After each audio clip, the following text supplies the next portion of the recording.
Preservation Week began in 2010 to address the need for awareness following a published report that noted 630 million items in collecting institutions require immediate attention and care. 80% of the collecting institutions in the U.S. have no paid staff assigned responsibility for collections care. 22% have no collections care staff at all, the report revealed. So during Preservation Week, we have webinars, seminars, workshops on what preservation is and how to care for family treasures. And these workshops and seminars are offered all over the United States and through the internet. The family treasures of today are the special collections of tomorrow. The Virginia Conservation Association is open to anyone who is interested in art, in the preservation of art and historic artifacts. Members include conservators, curators, historic house directors, collectors, dealers, librarians, students, anyone who wants to join with an interest. And we have several members of the VCA here today, including our president, Rick Vogt. Welcome. The meetings that we have feature speakers on a wide range of topics and are held at museums and historic sites throughout our great Commonwealth. So we get to have rare opportunities for behind-the-scenes tours and information on case studies. I hope you'll take a moment to look at the table here at the business cards. I have some current job postings and information about VCA and about those conservators who are speaking today. I hope it'll inspire you and pique your interest and get you to dream about your future. The path to a career choice can be straightforward or quite meandering. The VCU Career Center prompts us to learn about ourselves, to recognize our interests and passion for meaningful work. And today we have a distinguished group of conservators who will tell you about their educational journey and their career path. I posed several questions to them that I thought you might be interested in on how they got in the field and what keeps them going. These questions I thought would be foremost in your mind, but you are encouraged to talk and ask questions here, network, and explore. We'll have 4 speakers and then a short 10-minute break for some refreshments and time to network, and then we'll have 4 more speakers. So we're ready. Jill Deiss is our first speaker from Cattail Run Bindery.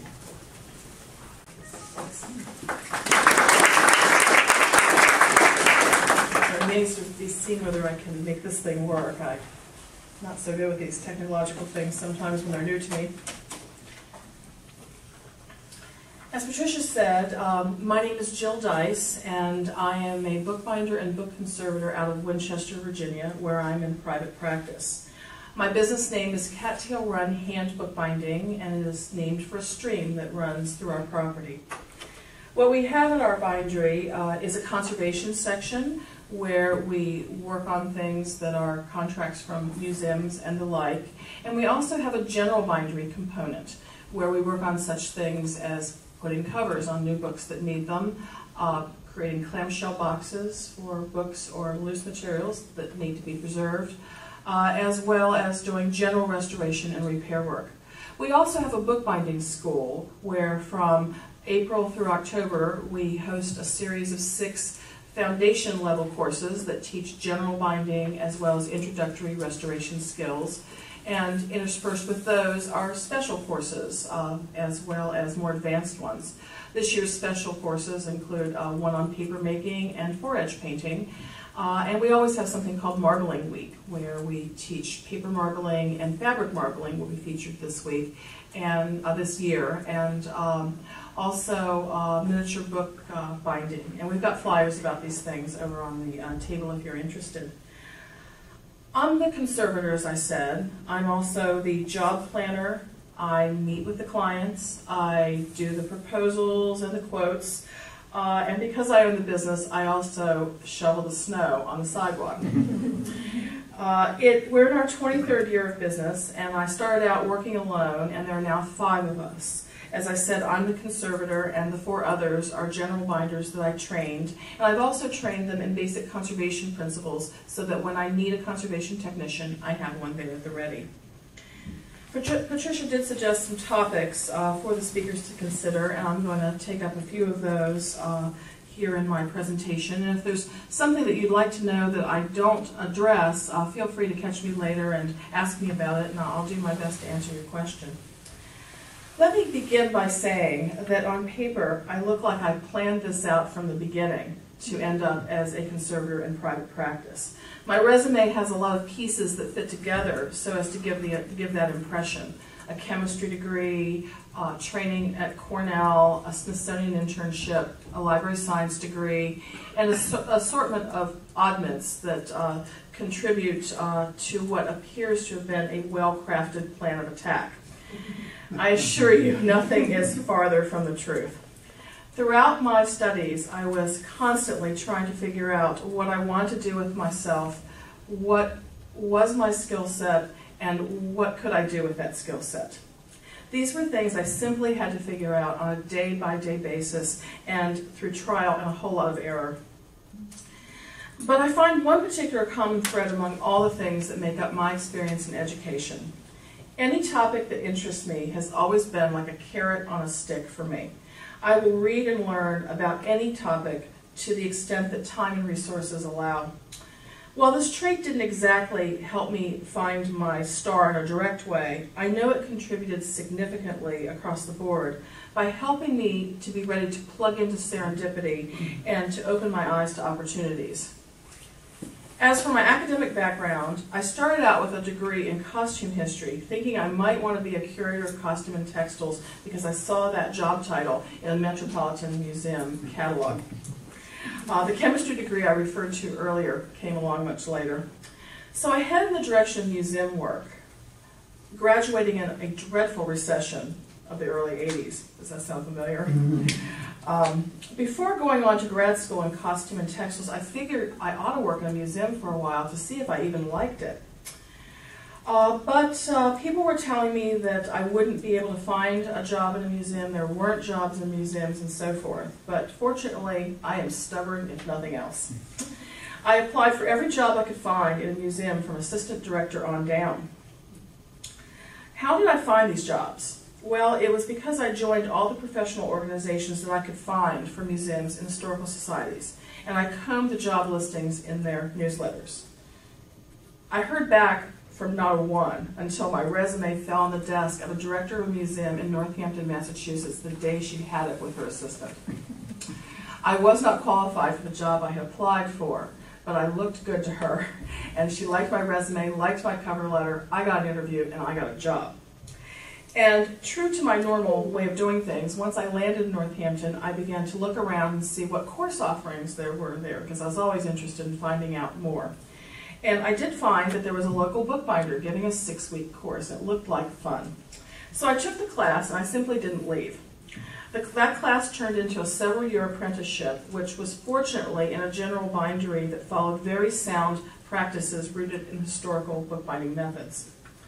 At this point, all I knew was I liked bookbinding and I wanted a graduate degree.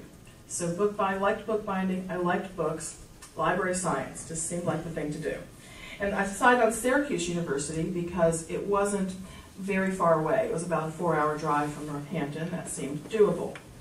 I have to say, I hear about kids these days, and they apply to 5 or 10 colleges and universities. I was so naive. Anytime I wanted to go and study something, I figured out where I wanted to go, and then I sent one application.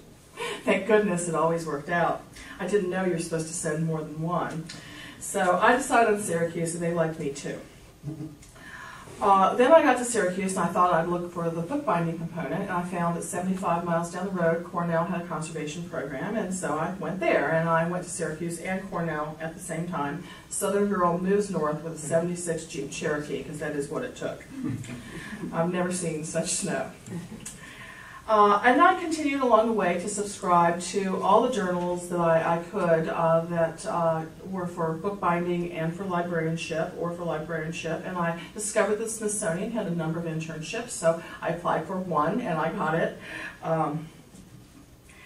I learned a lot there. Apply for more than one thing. I was truly very lucky. I don't know what I was thinking. I obviously wasn't getting advice. I'm glad you all are here today getting some advice, because I didn't have any, as you can tell. So I was heading straight for institutional work, all the while realizing that it wasn't quite the right fit. In my bones, I knew that it was a little square peg, round hole. And I finally figured out what the problem was. I had truly loved my first apprenticeship. And what I wanted was to do conservation treatments as well as have a shop that had a strong general binding component. And so was born the idea for cattail run-hand bookbinding. Let me say at this point, I'd never had a class in running a business. Wasn't interested. I became enormously interested when it was about me. And I've learned everything I need to know about running a business. If you want to talk about doing employment tax deposits, I'm your girl. I wrote an Excel spreadsheet to calculate mine. Could I have done this in undergraduate school? No, I would have gone to sleep in a business class. It's amazing how motivated you can be when it's about something you're passionate about and you love.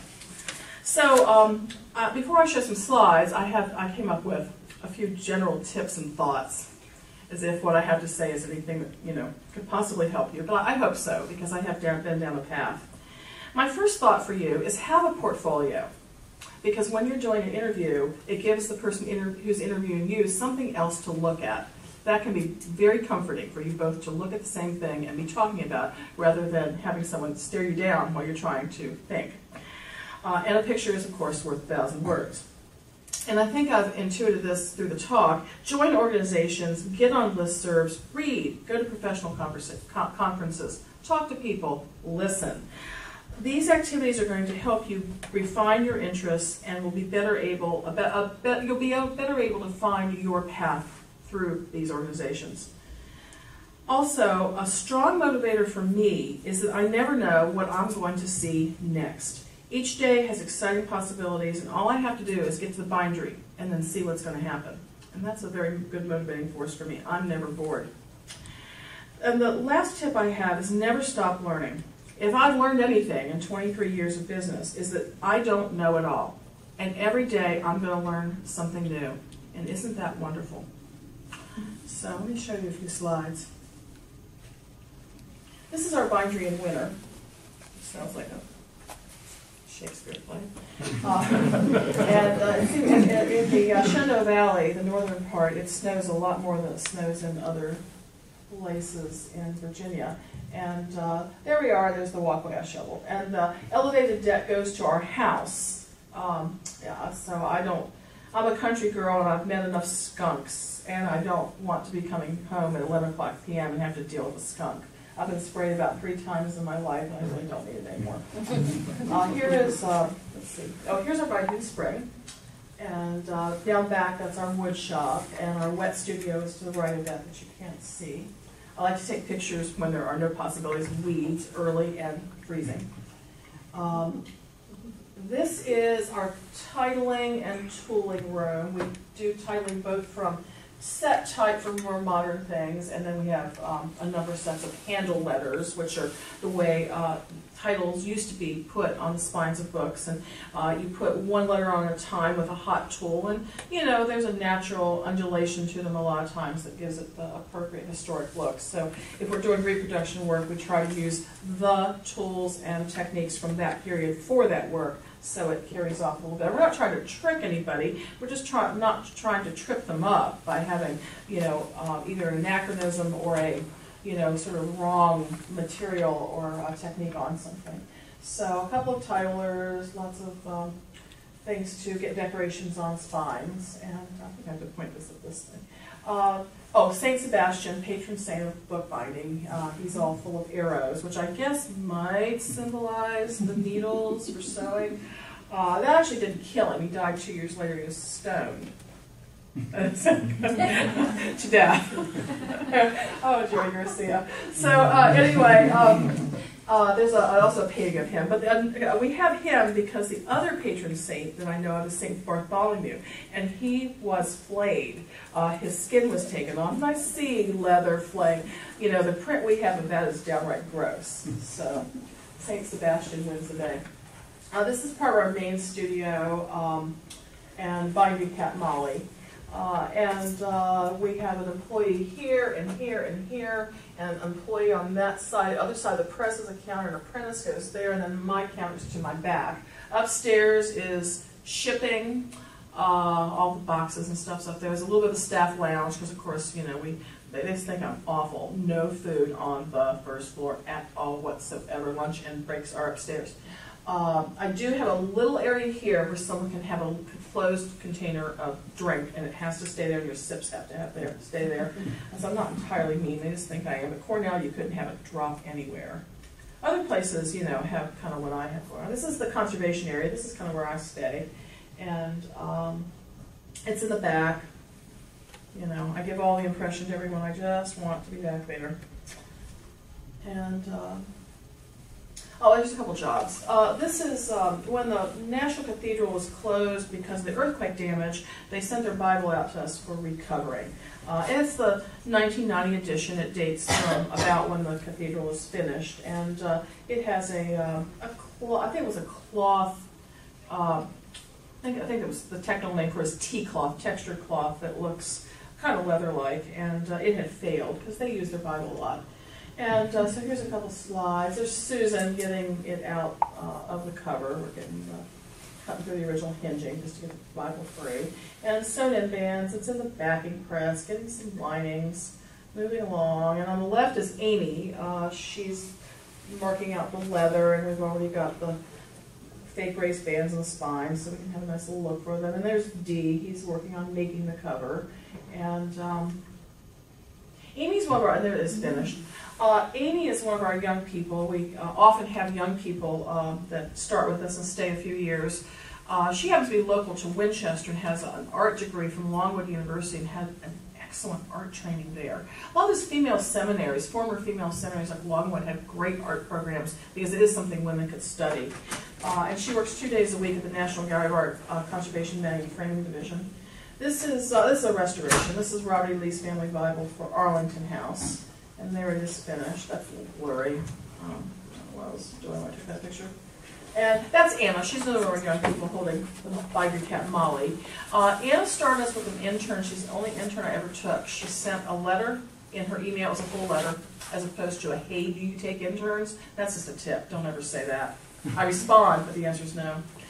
She sent me a full letter and told me what she was interested in, what she was doing, and that she'd be happy at Sweet Floors, and she thought she was interested in bookbinding. She's never had a Sweet Floors. She was an art minor, and she's enormously talented. And she's now employed with us. So if any of you are interested in talking to a young person who's working on a binder, I've got Anna's cards over here, and she'd be happy to talk to you. And what's this? I think there's one more. Oh, Facebook. So anyway, we occasionally, put up a little something that we're doing, and, in that, we're very careful. It's, you're not going to be able to identify, who's whatever it is, but, it's kind of nice sometimes to see a book being sewn on a sewing frame. This is kind of a cool picture. So we try to put up cool pictures once or twice a week. So anyway, we're not going to do questions until the break, right? Yeah. Any questions? Oh, okay. This is an informal session. Yeah, okay. Or you can catch me in the break if you can. Sure. Okay.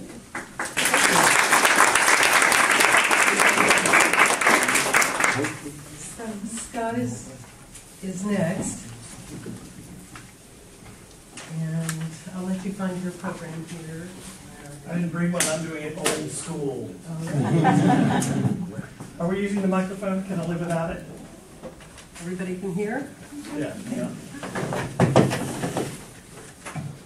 It's so great to hear that we share commonalities, because I felt like I would get up here and start talking about having no life path and ending up where I am. It would be some sort of oddity. And I come to find, I think, in conservation that is more common to most people's paths than somebody who really sets a bead on, I want to be a conservator when they're 13 years old and ends up in that place. I'm Scott Nolley. I run the business Fine Art Conservation in Virginia here in Richmond. I'm going to tell you a little bit of how I got into conservation and then what we're doing now. It's a very interesting field. This is a great area of the country to be in, enormous amounts of history, and the job security comes with the second law of thermodynamics that everything is on its way to falling apart. That should be some slim comfort to you if it's a career choice that you're going to make. I always had a love for the sciences and the arts in high school. It was a passion. Both were passions of mine. And upon graduating from high school, I took what I thought was going to be the logical and smartest route, which was I got a scholarship to a pre-med and med program.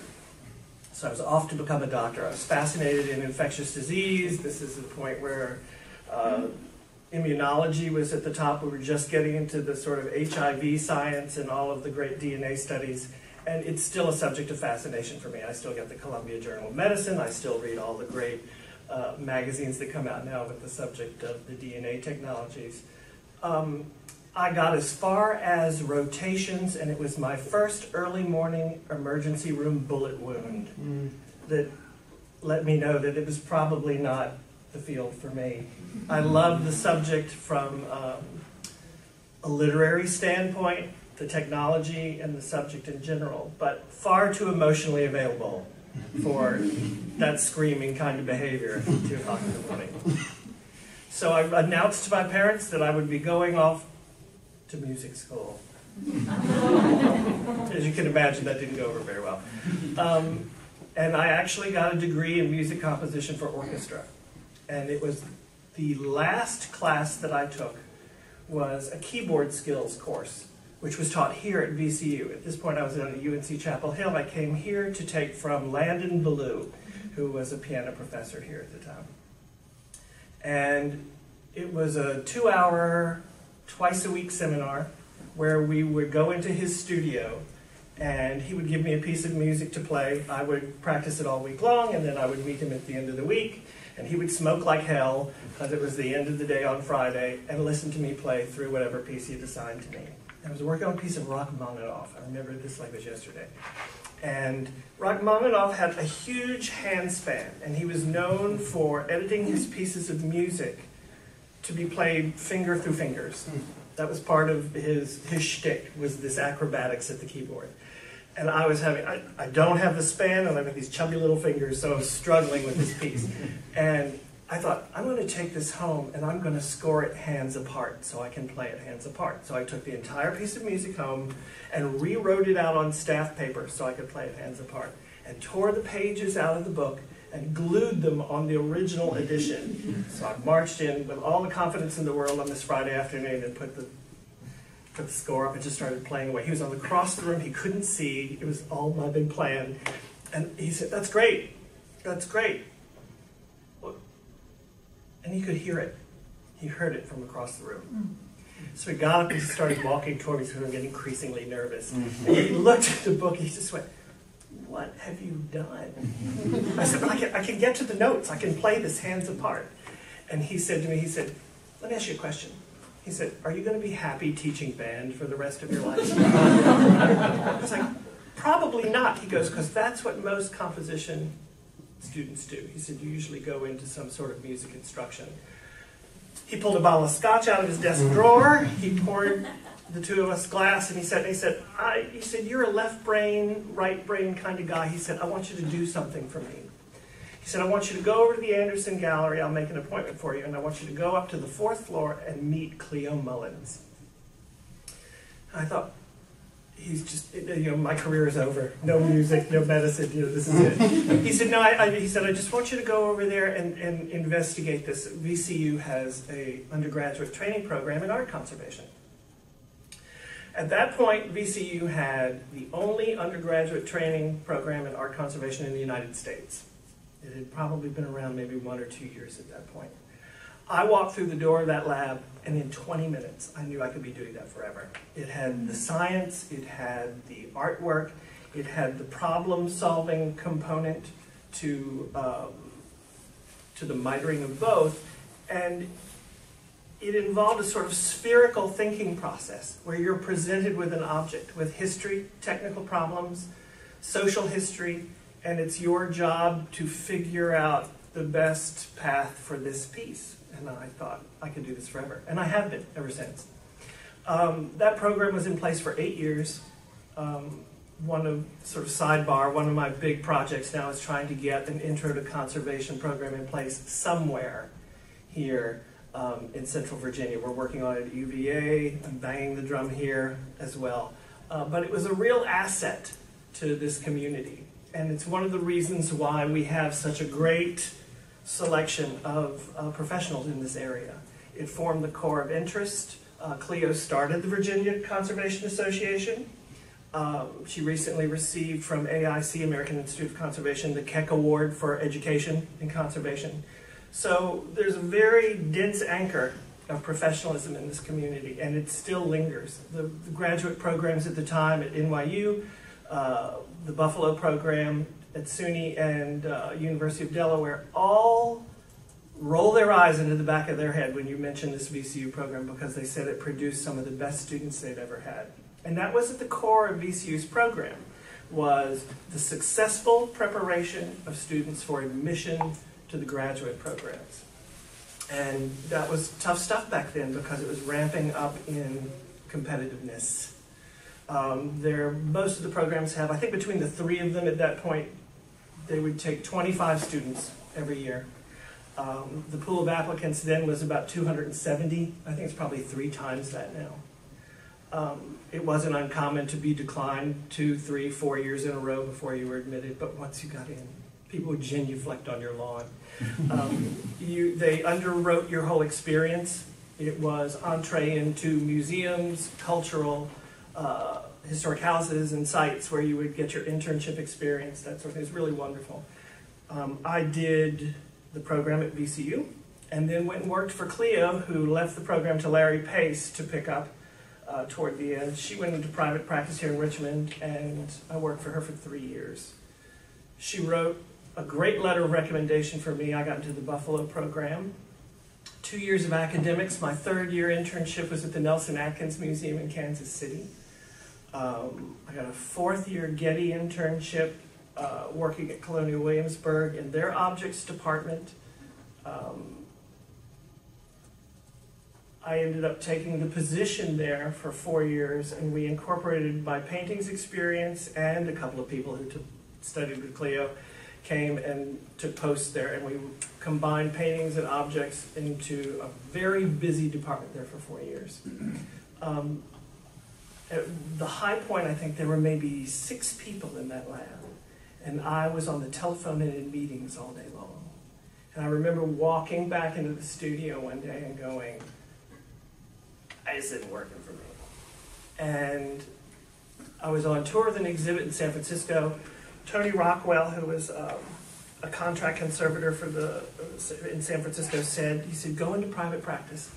He said, I can tell you have the temperament for it. He said, you will never look back. He said, I know it's daunting to let go of the security of working for an institution. He said, but just do it. He said, and you'll never look back. And I haven't. In 2000, I went into private practice and maintained a studio here in Richmond. The undergraduate training was largely paintings based at that point. At that point in time, in the field of conservation, you studied works of art on paper, treatment of paintings, or objects. Objects, of course, being everything else other than those 2 groups of artifacts. Since then, it's splintered into numerous disciplines. There are conservators of electromagnetic media, ethnographic artifacts. I have a friend who is a conservator whose sole area of specialty is Fabergé eggs. I mean, if you have a Fabergé egg, you call her up. She also does ivory miniatures, but she's known for doing Fabergé eggs. When the NAGPRA Act passed in the late 80s, that's when Congress voted to repatriate a lot of the ethnographic and Native American material to the tribes if they wanted them back. It influenced how that very Western fine arts 3 divisions of labor and conservation entered into the academic programs.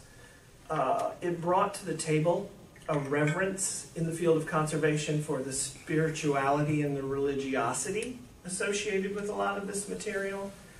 And with that came a different way of looking at the conservation of artifacts. We used to line paintings here at VCU.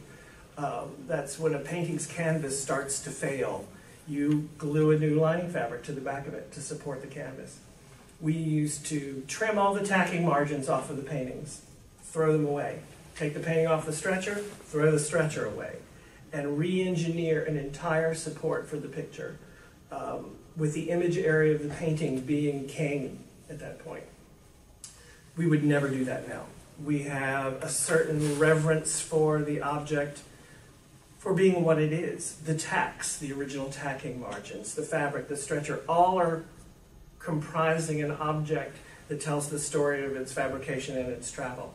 So a sensitivity to the object and its fabrication technology has really sort of risen to the top. And I think NAGPRA really sort of signified that kind of reverence for artistic material. Conservation in this country is very relatively young as a discipline. I mean, it came along at the tail end of the 1800s. If you've read or seen the Monument Men, most of those guys were primogenitors in this profession at Yale, Harvard, Brooklyn Museum, Sheldon and Carolyn Keck. But they brought to the table a very distinct Western sensibility, a Western sort of fine art sensibility, which ran into problems, for instance, when UNESCO would go to the Asian continents and try to define the oldest monuments for inclusion in protection programs. My favorite examples is in Kyoto. There is a Shinto shrine, which is, according to the Japanese, the oldest structure, oldest Shinto temple. Yet it's ritually destroyed every 20 years. They basically take it down. So no timber in the shrine is older than 20 years old. And yet, when UNESCO came and said, show us your oldest monuments, this is the building that they showed. So that's just one kind of collision between West and East that's also informed the evolution of conservation as a field. It's fascinating. If you're considering it as a career, you will never be bored. It's always gratifying. It gives you the opportunity to study culture, to work with various people, to be in one of the most intimate postures possible with cultural material. You get to go through doors in museums that say do not enter. There is a full range of gratuitous and very satisfying things that come to the table when you study art conservation. As I said, it began with the book, with works on paper, paintings, and objects. Now if you have a talent for self-invention, you can create a career for yourself out of whole cloth. One of my classmates is now head of electronic and magnetic media at the Smithsonian, something that did not exist when she was in school, and she basically created that department. So it allows also for you to let your imagination run wild career-wise and just create the career that you want for yourself. So it is temperament-driven. There are people who like to work in institutions because it affords them a good miter between, again, their temperament and their course of study. In private practice, it's conservation in the trenches. You basically have objects that have not been stored in privileged conditions, things that people's kids have thrown frisbees through, or that have been in horrible storage or display conditions. So the best way to approach a career in conservation, I think, is to say yes to everything. Show up for everything and find out what it is you like about it and what you want to avoid, kind of like life, and then work in that direction.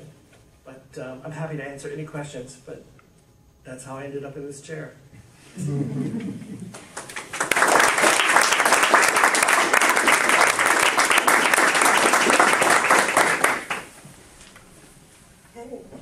Okay. Thank you. There's a question. There is a question.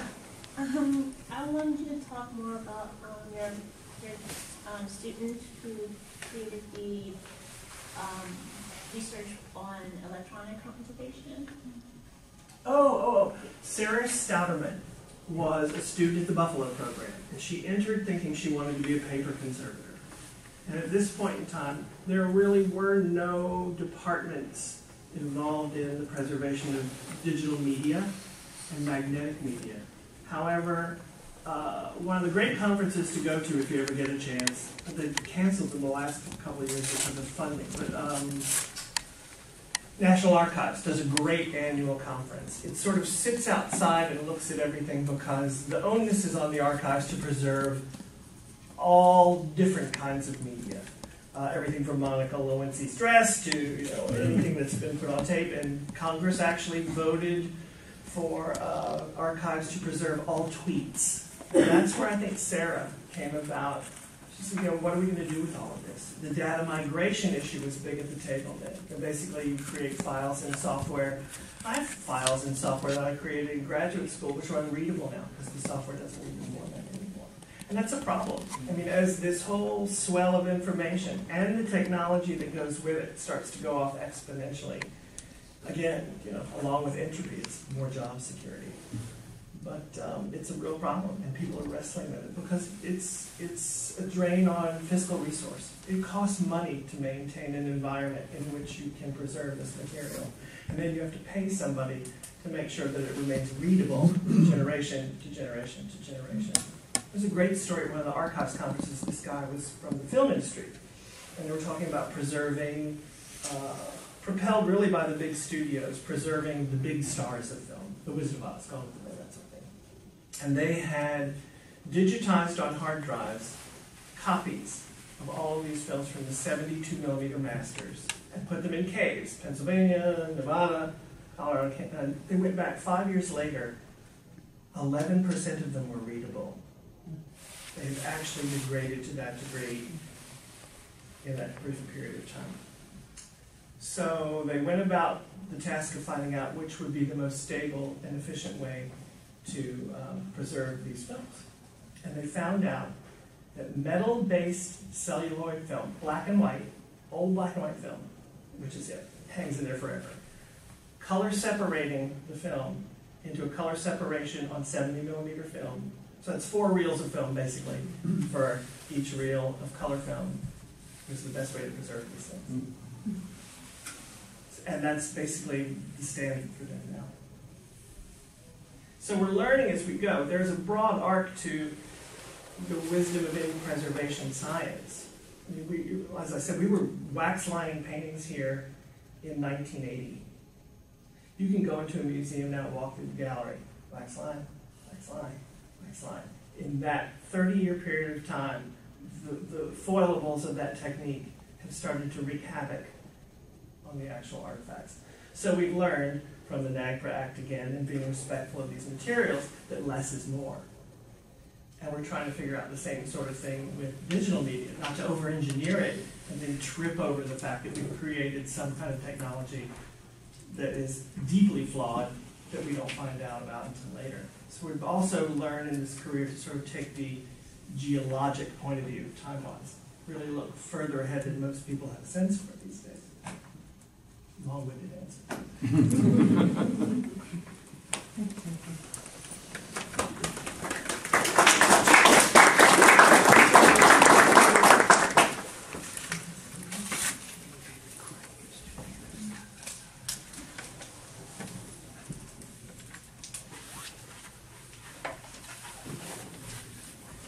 Hi, I'm Kirsten Travers Moffett, and I'm a materials analyst and associate conservator of painted objects at the Colonial Williamsburg Foundation.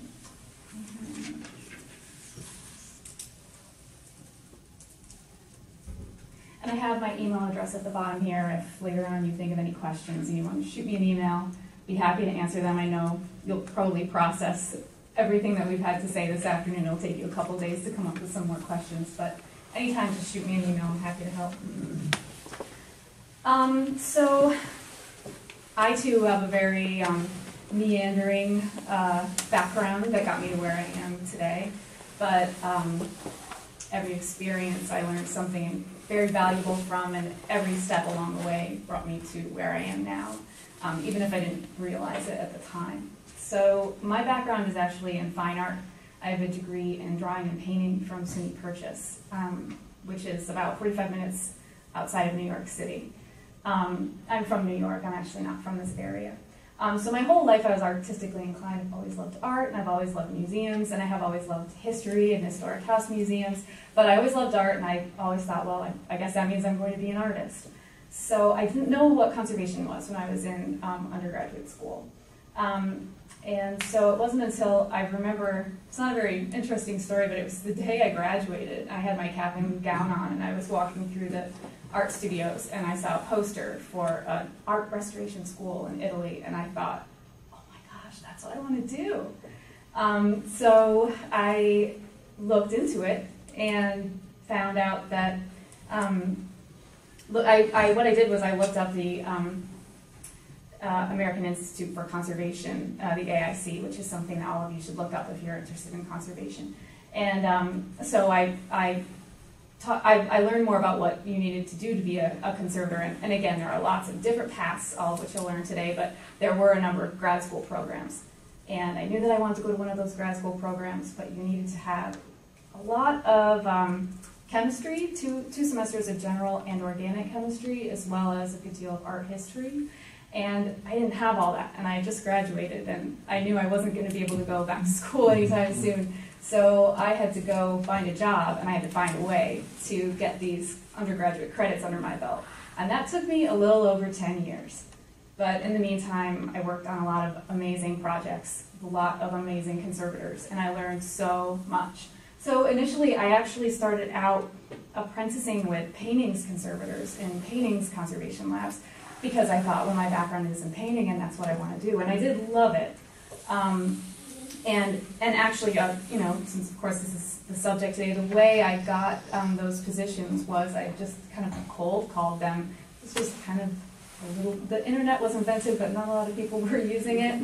I just called some numbers in the phone book, and someone invited me to come by. I brought my art portfolio so that they could see that I did indeed have hand skills, and I explained that I had joined AIC and I'd been doing some reading, and this is what I'd learned about the field, and I really loved it, and this was why.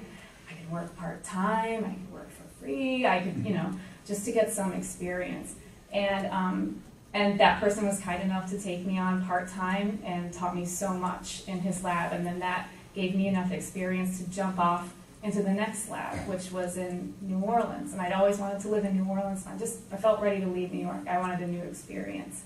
So because I was a member of AIC, there's a directory that lists all of the members. So I looked up some members in New Orleans, sent them handwritten letters, illustrated with little sketches of things that I've been working on, so that they could see that I had hand skills. These were the things that I was interested in. And I was offered a job, so I was able to move down to this place I'd always wanted to go to and work for about a year. And then after that, that was kind of, then my paintings experience started changing, and I started moving towards a lot of large-scale conservation projects and working with companies that were conserving, like this top middle picture here is the Essex County Courthouse in New Jersey.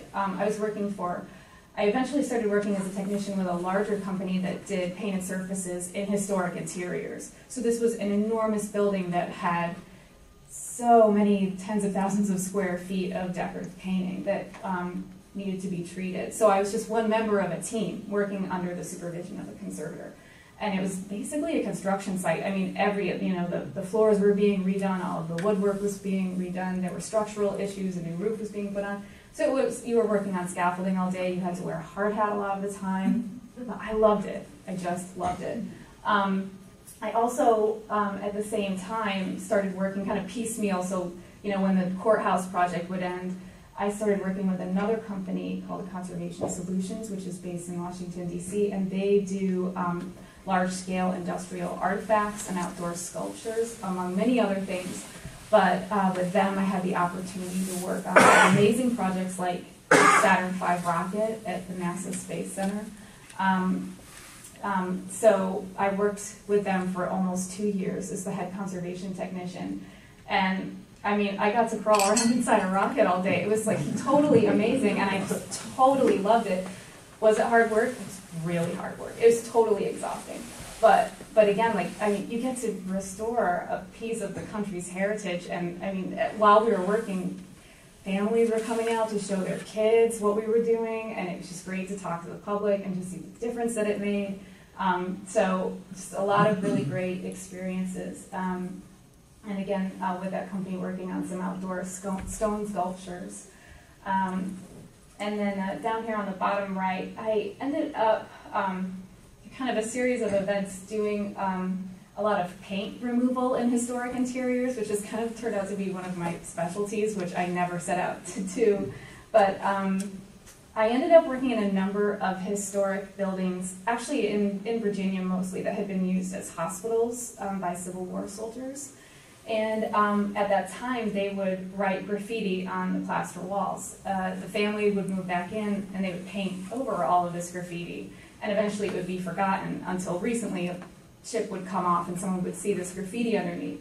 And so I ended up working on a number of graffiti houses in the area, removing the paint to reveal the soldier graffiti that was underneath. And I worked on a number of these sites for about 2 years. And you can see in this bottom picture, I'm uncovering this drawing of a horse. So it was really fantastic because we were uncovering names and dates and poems and sketches, and it was just, like, talk about uncovering buried treasure. Like, we had no idea what we were going to find. But that also made me very interested in the history of house paints, because as I'm going through all these layers and I'm removing them, I'm thinking about them, I'm spending all day with my face 6 inches away from a wall. So it just really got me thinking and very interested in learning a lot more about the history of house paints in our country and paint analysis, which is actually a big part of what I do now. But again, this was almost kind of accidental how I came upon these jobs, and now it's become such a big part of what I do today. And then the picture on the bottom left, like Scott was saying, say yes to everything. So when I really got close to the time when I was able to, I finally got all of my chemistry credits, and I finally got all of the art history, and when I had time off in between projects, I could go to school or take Saturday classes. And I went to a portfolio day at the Winter Tour program, which is the program that I did end up going to. They have this great portfolio day, if any of you are interested, where you can go and look at the portfolios of the recently accepted students, so you can get an idea of the type of background in the work that they presented at their interview. And so I met some of the professors, and I told them about my background, and they said, wow, that's great that you have so much experience, but you've never worked in a museum before. It might be great if you worked in a museum, so we'll help you get an internship.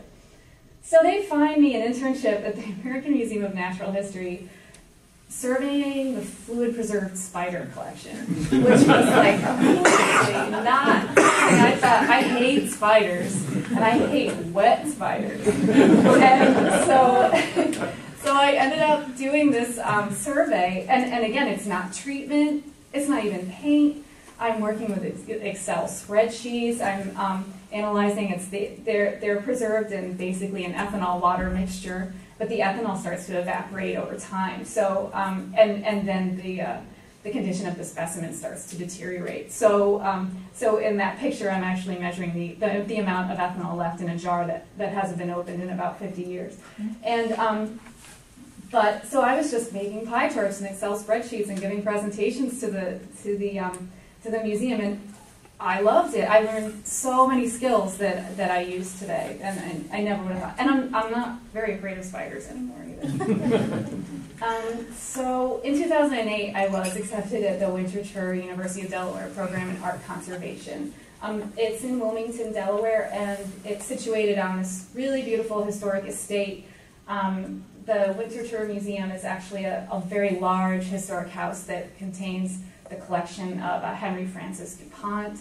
It contains over 10,000 artifacts and I think 180 period rooms. And so it's really a wonderful place to have a graduate school program in conservation, because we can actually work on a lot of these materials as we're going through school. And it was a very competitive program to get into, which I think is another reason why I tried to get so much experience that they couldn't possibly turn me away when I showed up for my interview. But I was just one of a class of 10, so the class sizes are very, very small. So yes, it's competitive, but once you get there, the doors are just opened. You get this amazing education, you travel, you take a lot of field trips to different museums, different collections, different conservation labs. There are a number of, in the picture on the top left, there's the research building, and in the research building are classrooms, there's a library, there are archives, there's a really wonderful analytical lab that has a number of instruments that we learn how to use in the second year of our program. We work with the scientists in that lab on almost a daily basis. So it was a really fantastic program for me, and it worked for me. I mean, everybody's different, everybody has their own, especially allegiances to the programs that they graduated from, but I had such a wonderful experience at Winterthur. And I will also say that one of the reasons why I chose Winterthur, or what Winterthur really chose me, but why I really wanted to go, was they had a concentration in painted surfaces, the conservation of painted surfaces. None of the other programs had that. They had a very strong curriculum focusing on paint analysis, which is, as far as I knew, some of the other programs did have it, but not as in-depth as Winterthur did, and I knew that that was really what I wanted to do. And some of their professors were, at Winterthur, were very influential in the paint analysis field, and I knew if I went to this program, I'd be able to work with them. So I was so happy to be accepted at Winterthur. And Woodpack is Winterthur University of Delaware program in art conservation, so I'll just refer to it as Woodpack. So Woodpack, the first year is actually a block system. I just thought I'd just quickly explain how it works at the program that I went to, which means that no matter what you think that your concentration is going to be, like I went in knowing, okay, I want to do painted surfaces, but you don't choose until the very end of your first year. They want you to experience some level of education and training in all of the major fields of conservation, so paper, textiles, photographs, etc. Also preventive conservation. We have a very strong portion of our curriculum is dedicated to preventive conservation. And in addition, we do have a lot of conservation science classes that we take during that first year as well. So at the end of the first year, you declare your major, and in the second year, you really concentrate in your area of choice under the supervision of your major advisor, and you also have a committee of other professors that you've chosen that you want to be on your committee, and they help guide you through that first year where you work on a lot of projects on your own, particularly treatments, and also you focus a lot on analytical techniques in your second year if you choose, and I certainly did, because it turned out that I love technical analysis, which was also something I never would have known unless I'd gone to Winterthur and had this opportunity to work in their scientific analysis lab. And third year is an 11-month full-time internship, so it's sort of like a residency, say. So you work full-time in a museum where it could be in the United States, it could be abroad. And you generally interview for this position, and sometimes other interns from some of the other graduate schools are also interviewing for the same position.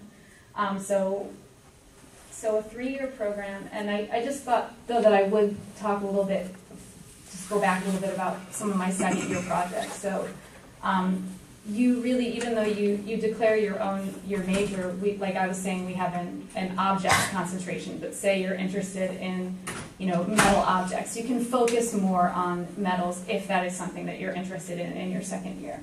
And so I was interested in painted objects, and particularly architecturally engaged paints, so I was able to conduct a paint analysis in the entire interior of this wonderful 18th century house called Battersea in Virginia. And I also traveled regularly up to Brooklyn, where I was working with my advisor to conserve a smoke-damaged mural in a church. And again, just because I was interested in historic paints, did a lot of research into historic treatises and just made paints using historic recipes. And also focused on a lot of analysis, spent a lot of time in the analytical lab there because they just have such great instruments, and it was just such a, when else would I have that opportunity to work with all of these wonderful scientists? But the internships are also a really wonderful part of the graduate education and conservation. Every summer, between your first and second and third year, you do a 6-week to 8 week summer internship, and they're mandatory, but you do continue to get your stipend throughout that time, or some people get paid internships. So that kind of stress about making a living is taken off your shoulders.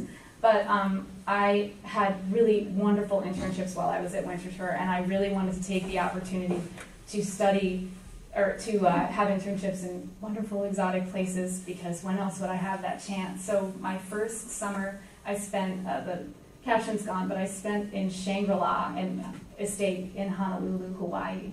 And I worked on the Shangri-La contains the collection of Doris Duke, who was a millionaires in the early 20th century, and she had a wonderful Islamic art collection, which was quite unusual for someone at that time. But now it's just wonderful collection, but it's in this open air museum, so there's no climate control, so not everything is in the best of condition. But I worked with another one of my classmates to conserve an 18th century, very elaborately decorated ceiling from Damascus.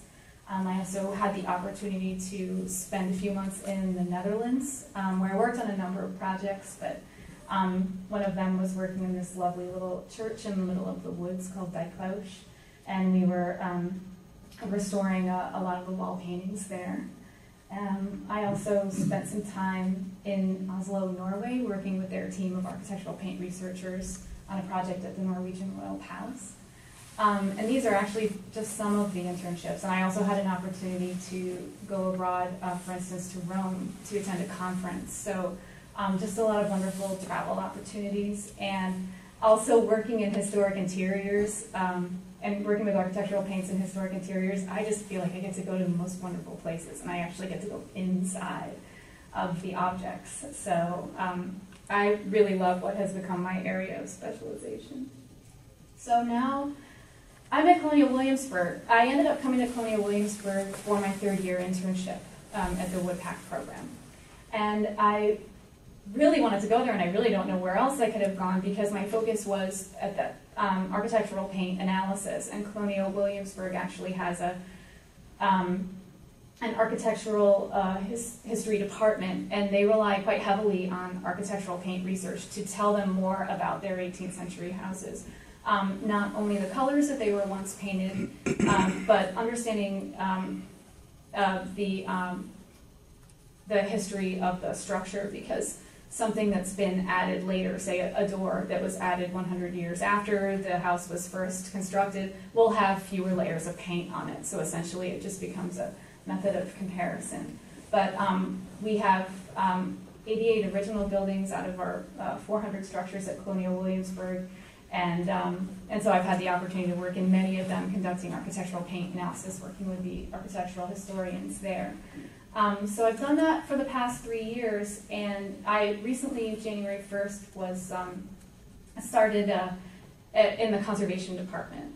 So I was promoted from the inside to materials analyst. So now I not only look at paints, but I look at many more materials that we have in our collection for the conservators or the curators. So in our labs, we actually have an FTIR. We have a handheld XRF, which you see here, which we use to analyze inorganic materials and to tell us more about what our object is made up of and possibly how it's deteriorating. But I also continue to carry out treatments as well. This picture on the upper right was taken quite recently, and I'm actually working on it. It's an architectural element. It's a jam of a very large window surround from Charleston. But I still continue to do a lot of paint analysis. Microscopy is still one of my major areas of concentration. And so now I feel like I have this full-time job at an institution doing all the variety of the things that I've always loved to do. I can still go out in the field and work on a scaffold, but then I can still come back to the lab and I can spend all day on the microscope. And it's never boring. It's always something new. And so and again, I never would have thought that I would end up here. If you'd asked me 20 years ago what I wanted to do, I would have said I'm going to be an artist. But this is so much more satisfying to me, and it makes use of so many of my skill sets. So if anybody has any questions, I'm happy to answer them. And just my last slide is just, I wanted to give some credit to some of the companies that I worked with in the photos that I showed. And again, my email, if anybody can see any other questions. Okay, well, thanks.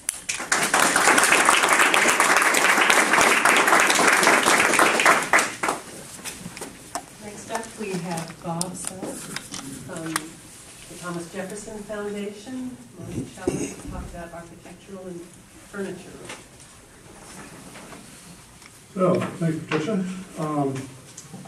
I'm currently the Director of Restoration at Monticello, and I first came on staff there in 1994 as Architectural Conservator. So how did I get there? That's the question. Well, I started out in the 1960s, late 1960s, as an English major at the University of Massachusetts, Amherst, and attended for 3 years and really decided that I really didn't want to be an English major. I wasn't really particularly interested in studying English at that point in time. And what I really wanted to do was be a woodworker. So after 3 years of college, I dropped out and pursued woodworking and was absolutely passionate about it. And within a short period of time, I got very, very interested in historic houses and worked for a number of different contractors between 1970 and 75 on early houses. I moved to Virginia in 1972. And of course, there's a wealth of early houses here in Virginia. And so I started working for this contractor who restored and moved houses, and it turned out his brother was also an antique dealer that dealt in early Virginia furniture. So he was aware of some of the repair work that I was doing in sort of the context of architectural work, and thought that, well, maybe this guy could do some furniture repair work. So I started working with him, and he mentored me in not only early Virginia furniture, but antique furniture in general, and various techniques in terms of preserving finishes, doing repair work. So shortly thereafter, after doing this for about 2 years, I decided that I would start my own shop, and established a shop in Scottsville, Virginia, and started doing a lot of furniture work there, as well as continuing to do architectural work. And I sort of developed a reputation in the area as being the go-to person for working on furniture. I was doing a lot of furniture work for the estates around Albemarle County, Virginia. Started doing a little bit of museum work, worked for Ashland Highlands on original furnishings there. And then about 1983, Monticello contacted me about perhaps doing some work there. I had a good friend who was on staff there in the restoration department. So I started doing some work for them as both on-site, and also I was sort of a go-to person for any kind of architectural work that was going on, window sash restoration, repair work, and also I worked on a number of original pieces that were made at Monticello early on.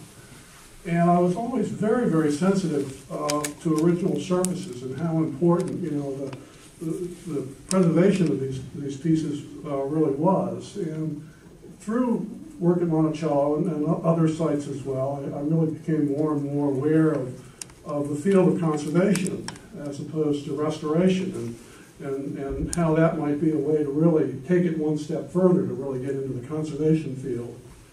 So in 1987, I applied to the first Smithsonian Furniture Conservation Program.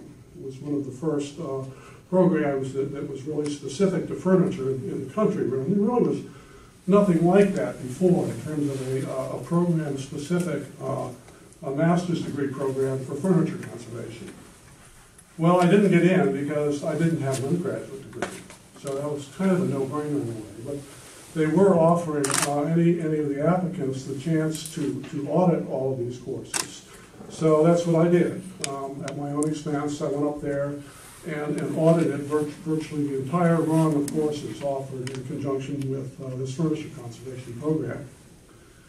And then I realized that I would also need to get some of the academic credentials behind me as well. So I went back to school, community college, and went through my chemistry. I did general chemistry, a year of general chemistry, a year of organic chemistry, did a year of art history, 2 semesters, architectural drafting, technical drawing, and really, even though I hadn't done very well as a student in the 60s, I really discovered a passion for learning at that point, and really did quite well. I basically got straight A's all the way through this later college work, and actually transferred credits to University of Massachusetts. I'm now actually within 13 credits of having my bachelor's degree through UMass, which may be a little project in the future to finish that out.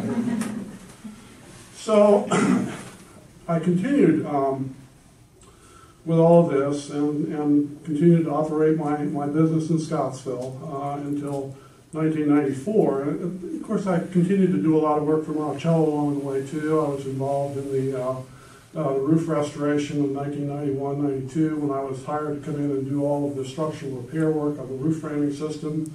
Was involved in the installation of the oculus in the dome room. And again, any kind of repair work involved with restoration projects, I was the person that they approached about doing the work. And in '94, a position opened up in the restoration department. My predecessor, Andy Johnson, decided that he wanted to really teach school rather than be involved in the restoration and conservation field. So he went back to school, got a master's degree, and that opened up the position of Archaeological Conservator at Monticello in '94. Which I applied for and was hired at that point. So that's basically my background in conservation. Very circuitous sort of route.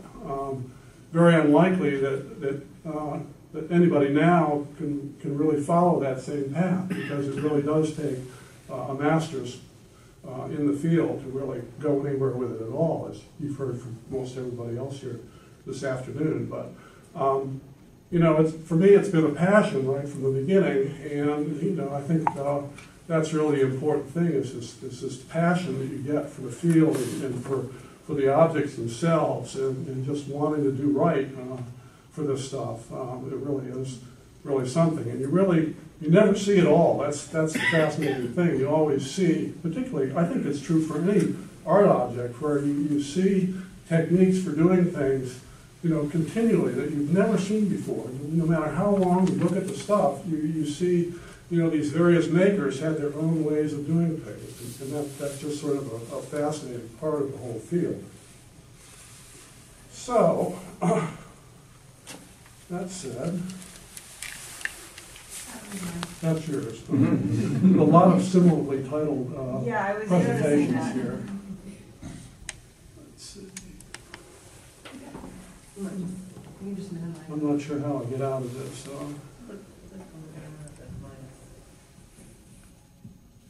Okay. So this one's behind here. Yeah. Okay. So I'm going to run through a few case studies here.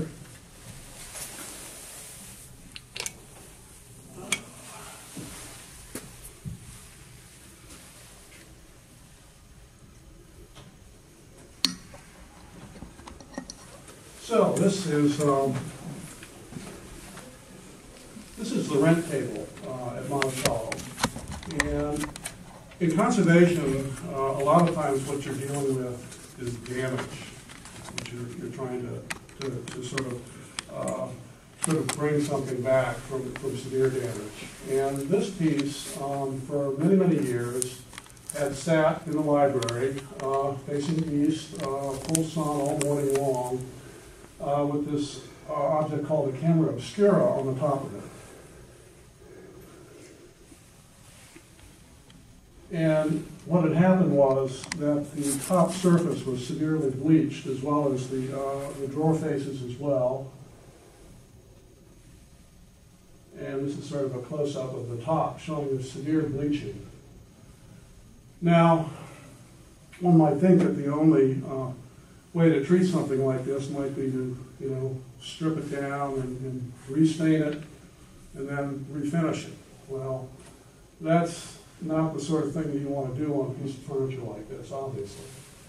The treatment that was used was to put a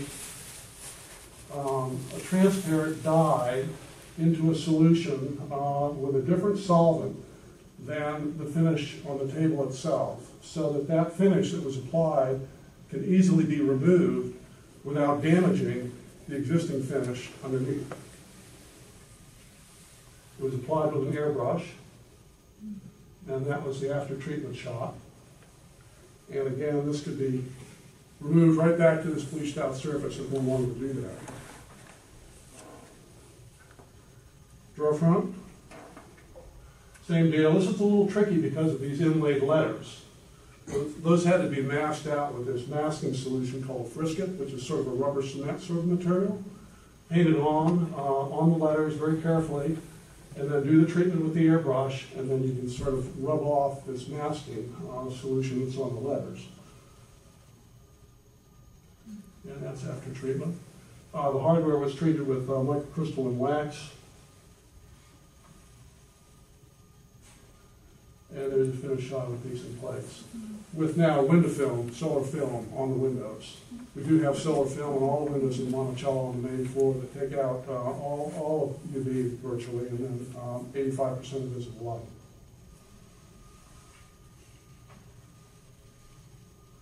light. This is a little commode,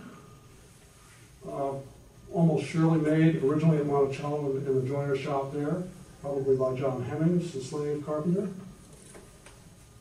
There you see this box that the packing company provided for us, the shipping company. This was shipped up there by a fine arts shipping company.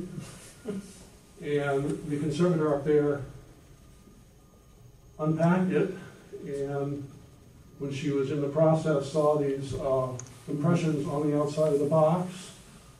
And you might imagine how surprised we were when she sent this photograph of the piece as she discovered it when she unpacked it.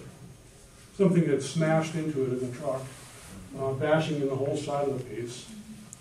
It was in such fragile condition that I actually had to travel up to Salem, Massachusetts to treat it. It just was too fragile to ship.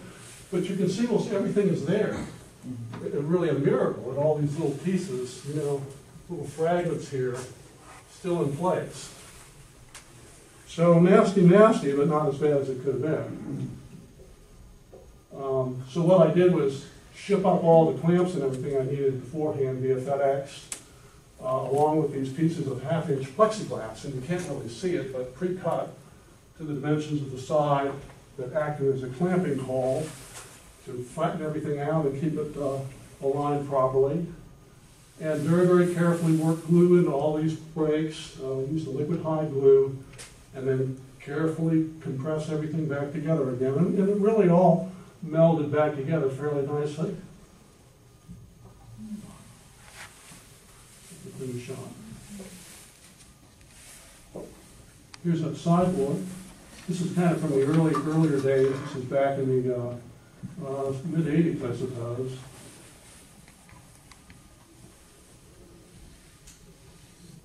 Sort of a veneer project there. Not too much explanation involved with this.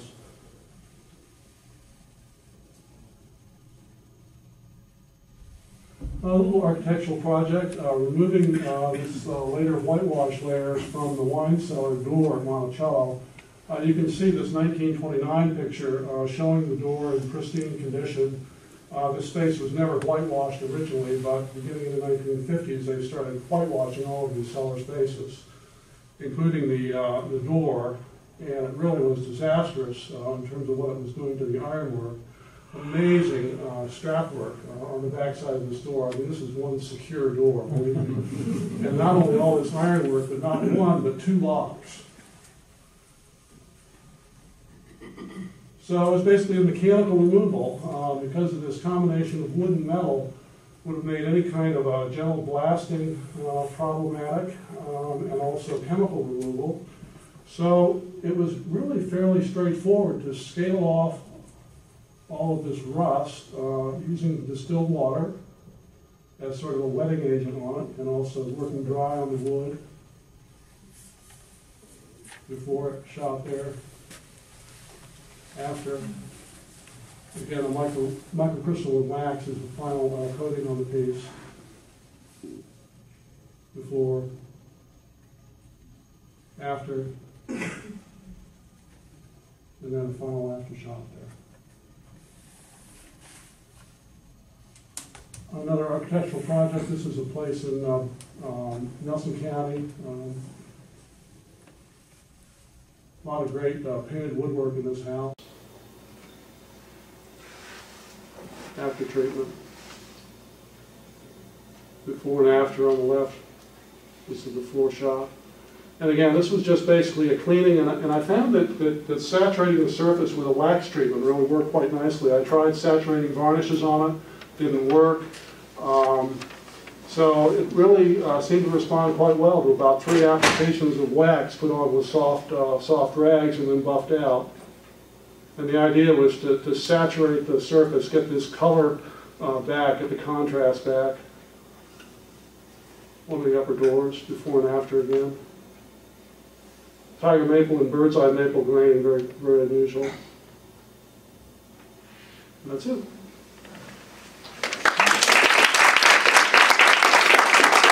We have Emily Williams, and followed by Andrew Baxter and Adrienne Bell, and then Lauren Fly. So another good set of conservation stories. So I'm Emily Williams, and I'm the conservator of archaeological materials at Colonial Williamsburg. The theme of these sessions so far seem to be non-traditional backgrounds and approaches into conservation, and I think perhaps my path is not so traditional either. I studied history and art history in college, and found myself in Carthage my junior year of college doing an excavation. And we were working on the Roman circus. And I found myself really frustrated. I had expected to just love archaeology. I'd grown up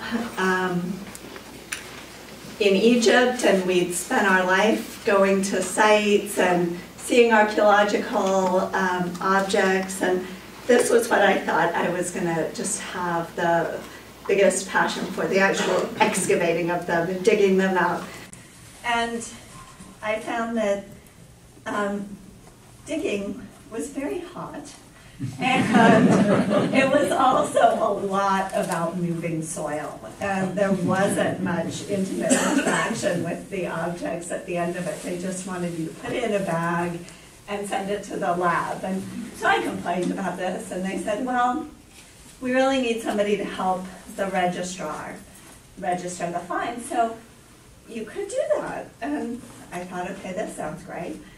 And possibly I'm a dissatisfied human being, but I didn't enjoy that either. I found that you needed to get a lot of objects into the book and get through them, and they needed to all be listed by the end of the day, and you still didn't have a chance to look at objects. And so I complained again, and they said, well, we think we have an idea about you. We think you want to be a conservator. They take all the time in the world with objects. They're pretty slow, and they get to spend a lot of time with things. And this was archaeologists telling me their perception of conservators. And they said there's actually a lecture at the Bardo, the museum, tonight by a conservator, and you should come with us to it. So I did, and I found myself listening to a conservator talk about work she'd done on Roman curse tablets from the circus. And so this is what a curse tablet looks like when it's excavated. And what they are sheets of lead that people would write down prayers to the gods, curses on other people, and then they would roll them up, and in the case of the circus, they would nail them to the floor. And so she had been brought in to carefully unroll these, clean them, and then look at what the inscription said. And that was interesting enough, but what was really fascinating to me about her talk was that she then went into what the curses had said and what that meant socially. And so it turned out that Roman circuses tend to have, you tended to have 4 teams. So there was the red team, the yellow team, green team, or something like that, and they would typically race. And people had favorites, the same way that we have football team favorites. And so what she did was she looked at the prevalence of certain curses. So a lot of the curses were things like, may the rider of the blue team, may his horse fall and break its leg and he die miserably, and the red team win. And so it was things like this, and they looked at the prevalence of the curses over time and which teams seemed to be more popular at different times, and they found that certain teams were associated with certain political factions and imperial factions, and so there was this whole meaning that was brought into this simple act of unrolling and understanding these. And I was absolutely hooked by the end of it. I thought, that is exactly what I want to do. And so I came back, finished my BA, and spent a year. My parents had just moved to Williamsburg. And so I spent a year in Williamsburg, taking all the chemistry that I hadn't had yet. There was an archaeological conservator who was working for the foundation at the time, and I followed them around and then worked with them in the lab and worked with some of the other conservators just to test whether it was just archaeological conservation that excited me, or if it was conservation generally. And I have to say, I did find that for me, it's the archaeological conservation that continues to be the real interest. And so given that, when I started to look at where to get further training, I ran into a slight problem in the States. There were at the time no programs that trained American conservators or that trained archaeological conservators in the States. And I knew that was what I wanted to do. So I looked to England, where there were 3 programs at the time that were training archaeological conservators. The situation has now changed in the States, and the Getty and UCLA have a joint program that does train archaeological and ethnographic conservators, but that only opened about 5 or 6 years ago. So the program that I chose was at the University of Durham University, and there were several reasons that I particularly liked this program. It was a master's program, whereas most of the other programs were BA programs. And while Americans did go and do them as a secondary degree, I still had concerns about how having 2 BAs might translate coming back, and having a master's seemed more in line with what everybody else was doing. I also, Durham is a particularly historic part of England, and it's very near to a number of sites like Adrienne's Wall. So I knew that the artifacts and the materials that were going to be coming were especially interesting. And the little building at the bottom of this slide is the old Fulling Mill Archaeological Museum, which was one of the sources that some of our artifacts were drawn from. So the way that the Durham program works is that it was a year of fairly intensive coursework, followed by a summer at the university, and then a year of placement at museums throughout England. And during the year that we were at the university, it was very intensive lectures and a number of field trips to other sites. So we went to the York Archaeological Trust, where they're really known for treating waterlogged wood, and worked closely with the conservators there for a period of time.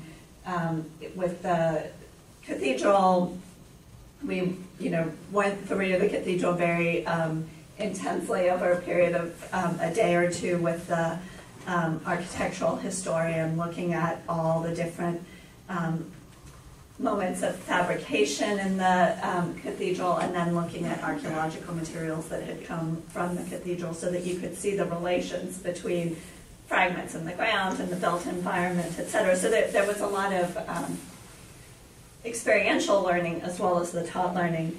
In terms of my placements, I went to the Museum of London first, which is a wonderful repository for the history of London.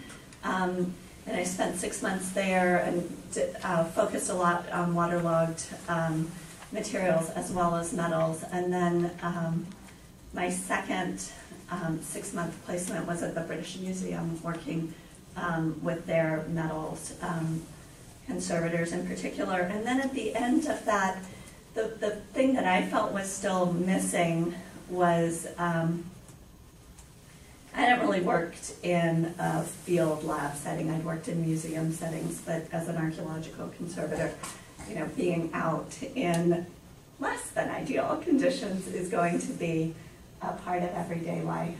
So I opted to go to Turkey and work with the team at the Uluburun shipwreck project, and for a 3-month internship after I graduated. Then I came back to the States and, prepared to sort of sit on my parents' couch and fill out job applications, and thought perhaps this was going to be a lengthy process, because when I'd gone into my training, I had really envisioned that I was going to have this exotic life of bouncing around the world from place to place and never once setting down. And I realized that that's not exactly how it works. You need a home base, and I hadn't really planned on the fact that in the States at the time there were probably 6 jobs in archaeological conservation, so I hadn't chosen the most, the best part of conservation to look for my permanent nest in. But so I came home and was very lucky that the job at Colonial Williamsburg opened up right then, and I applied. So I now work in, possibly one of the nicer archaeological conservation labs of any, and we are very well kitted out to treat everything from waterlogged organics through to metals. We do a lot of X-raying. We do a lot of metals treatment. We also do treat a lot of organic material. I think one of the things that I like so much about archaeological conservation is that it exists really, and particularly at Colonial Williamsburg, it exists as a research process. I am there to answer questions that the archaeologists have. We barely ever exhibit archaeological materials, so I don't have the kind of revolving exhibit deadlines that the other labs have, where they have to get art on the wall and get it up there fast. And so as a result, almost anything can come in my lab, depending on what the archaeologists are interested in. That week, and almost any question can come up. So we have a lot of varied projects, and having that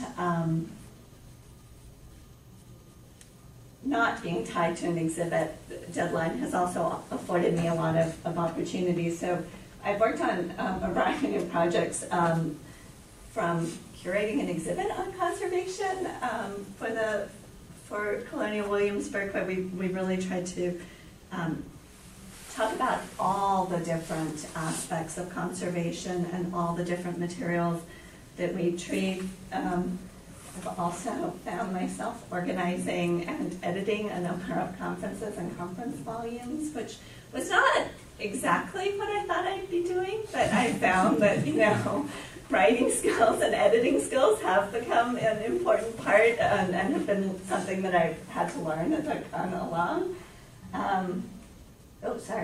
I've also, because I grew up as a little bit of a nomad, we would live 1 year in Egypt and then 1 year in the States and ping pong between the two.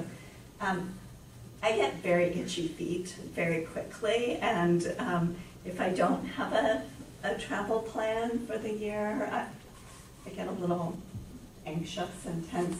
So I have really worked to build that into my career path, and I have been extraordinarily lucky that all of my supervisors and the foundation have been very open to that. So I come to them with all kinds of strange and madcap schemes, like this one, where I felt the need to go and spend 5 months learning more about shipwreck conservation at the Western Australian Maritime Museum, and so I asked for a leave of absence and was granted that, and that turned out to be a wonderful experience where I was doing, I was working on the treatment aspect, but I was also doing research into the effects of iron staining in ivory and bone, and then also the effects of deacidification on wooden timbers, which has become a big problem for many of the shipwrecks that have been treated.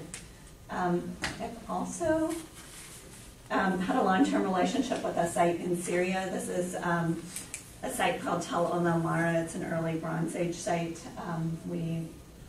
They began excavating there in '89, and I joined the team as the conservator in 2006, and we worked there until 2012. It's not very accessible anymore. So our team has moved to Iraqi Kurdistan, and we now work on a Middle Bronze Age site there called Kurd Kabristan. And this was last year's excavation. And it just gives you a sense, it's really different, and it's been really intriguing to see the differences between a very well-established site where they've been excavating for over 20 years, and you could see, hopefully, the difference in the last slide, the real depth of those trenches and the stratigraphy there. And at this site, which is 7 times larger than Mara, we're just beginning to start excavating, and so we're only a foot or two down at the moment. But it's also been really nice working in Kurdistan because there's been a big effort to help Iraqi museums to learn conservation, learn collections management, and new labs are being built for them, and so there are facilities that have been great. I enjoy working on site because you have to think very differently than you do in a museum setting. You pack everything with you, so before you go, you have to guess what you're going to find, and you have to purchase appropriately, and then when you're there, you have to work with those kinds of materials, or work with what you have, and then try to plan for the next time. So I think I'm probably running out of time, so I will leave it there and answer any questions afterwards.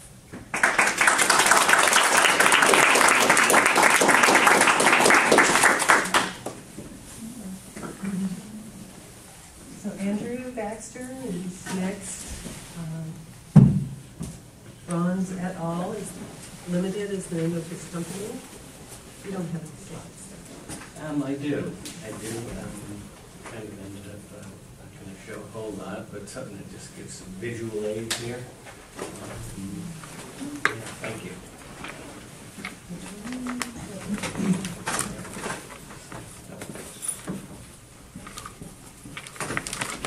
Okay, so I'm going to kind of go a little roundabout here. This wasn't the CD that I intended. I was going to give a real sampling because I do a lot of different things. I work on lots of big monuments and statues like this. If you've seen someone kind of hanging off the sculptures on Monument Avenue in the last 15 years, that's probably me. Get to use a lot of lift trucks and go all around the country doing this kind of stuff. I had done a CD more towards this, which was now working on the big Arnaldo Pomodoro sphere for the Virginia Museum, repolishing that. I'll be doing the big Henry Moore bronzes in front of the East Wing of the National Gallery this spring later on. But I thought I had done that at Office Depot, and I went to review it this morning, and it said blank CD. So that didn't work really well. So the backup is just to show a few of these quick things. I'm not going to give you a whole overview of outdoor sculpture thing here in Richmond, but thought this was something to look at. I grew up around, I was born in New York City, and my mother was a graphic artist, and my father was the madman type guys, I guess, to show in advertising in New York City in the 60s and such. So I grew up around going to museums as a kid, Museum of Modern Art, Metropolitan, Guggenheim, a lot of influence. So that's really how I started with art. I apprenticed in ceramic studios as a teenager, production studios. That's how I got interested in ceramics. So I went to the New York State College of Ceramics at Alfred University for 2 years. And I didn't do any ceramics because I was fascinated by glass and printmaking and everything else, so I went nuts with that. Then I worked at an art foundry, left that, go to the real world, and worked at an art foundry north of Manhattan called Talix in Peekskill, New York. And that was really intriguing, the metal trade. That's where I started to learn the hands-on trade of lost wax, sand casting, fabrication of art objects. So then I said, well, I do need to get a degree of some kind. I really want to get back to the artwork. So I went to California, because Alfred, New York was really limiting, as great as it was. And I wanted to work with Viola Fry very much, who I really liked her artwork. So I worked with Viola at the California College of Arts and Crafts at the time. It's now California College of the Arts. Because I think California College of Art sounded like you would major in macrame or something. It was founded, the arts and crafts movement, of course, but it didn't associated with that. So got a BFA in sculpture and did my own work, and that was okay for a little while, but I was offered the position back at the Talix Art Foundry in Peekskill, New York.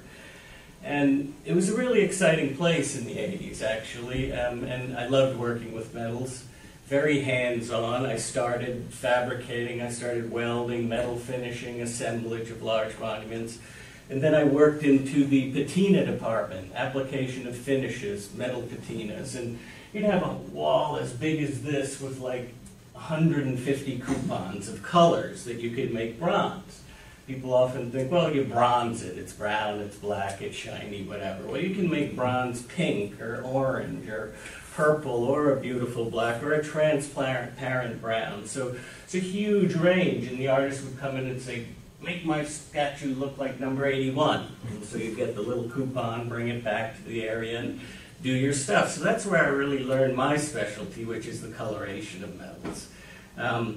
I know a lot about the other part of metalworking, which kind of gives me an advantage in this conservation world because I don't have a master's, but I know this stuff really well, which is the technical aspects. So I would say if you're interested in outdoor sculpture conservation or large-scale works, what you really need to focus on more perhaps is how to run an 80-foot lift truck like this. Or learn about metallurgy, learn about TIG welding, MIG welding, become the best you can to learn about oxyacetylene, about the alloys, about silver solder, hard solder, soft solder. That's the kind of stuff.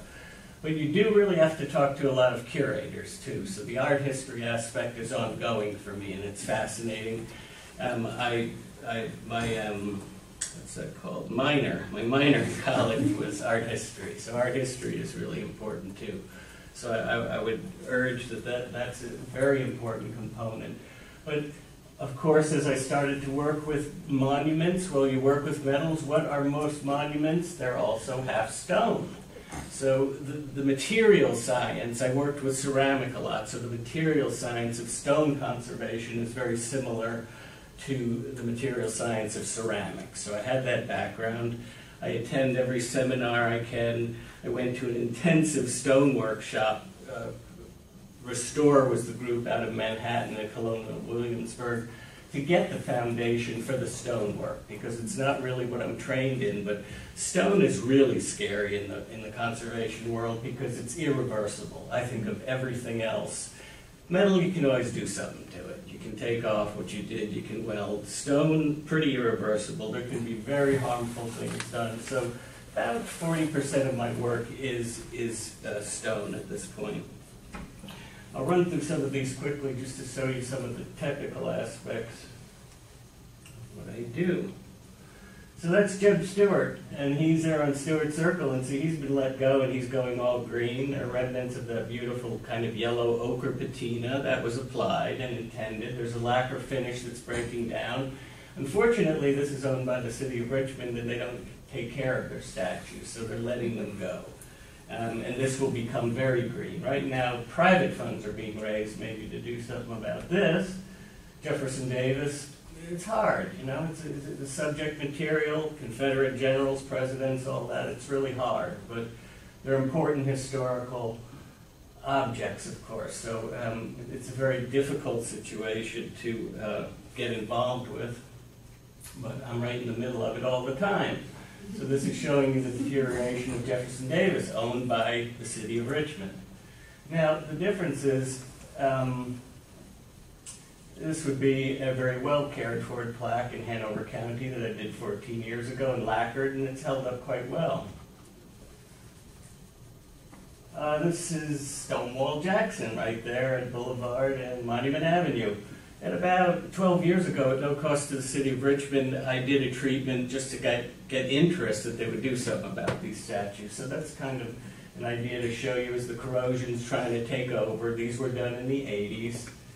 Corrosion channeling is starting to take over. So very difficult situation in that busy intersection. In this case, I just used corrosion inhibitors, benzotriazole in this case, and ethanol. And we were able to kind of stabilize the green corrosion. The green is corrosion with the copper in the alloy and the bronze alloy. And just with pigmented waxes, you can see how beautifully this patina is coming back. So it doesn't have to be very intrusive. So for this, again, it was my experience at the foundry working with pigmented waxes. It's completely reversible. It can come off. It's just pigmented wax, yet it does beautifully to preserve the sculptures.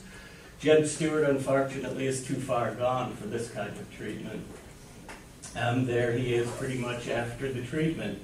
It's been let go again. If you drive by, you can see like 6 years later, private funds were raised, and I did a little bit, but it's starting to go bad again, unfortunately. So you can look now, like 7 years later, if you drive by, what's happened to it because of atmosphere and pollutants. This is what's happening to the Maury Monument. Unfortunately, fantastic sculpture, but corrosion is taking over. This is too far gone for just a spot treatment with wax. This will require repatination. There are funds, you can see I did the figure there, the seated figure. He's doing fine with just pigmented wax, but the sphere would be a waste of time, and the figure, that's a different issue. The figure came up nicely. Private groups are trying to raise funds for the upper area. Arthur Ashe is a very stable patina. It's heavily lacquered. Some of them are just wax. The lacquer is much more stable, although it has this kind of coated appearance, which is not as attractive. This is going to be just a quick run through of the casting process. If you're interested, lost wax process hasn't changed for 6,000 years. It's amazing. You always need a wax, you need a mold, turn it upside down, you melt out the wax, turn it up, pour bronze in. And so if you want to really go in this field with monument restoration of bronze or metals, I'd work in an art foundry. The great thing is you get paid, you learn. It's hard, nasty work in the summer. It's heavy. It's hot as can be. But you learn. And this is a bust, as I showed you, Patrick Henry. We made a mold of the bust in the Capitol They wanted one at Red Hill, where Patrick Henry is buried. So the state gave me permission to make a mold.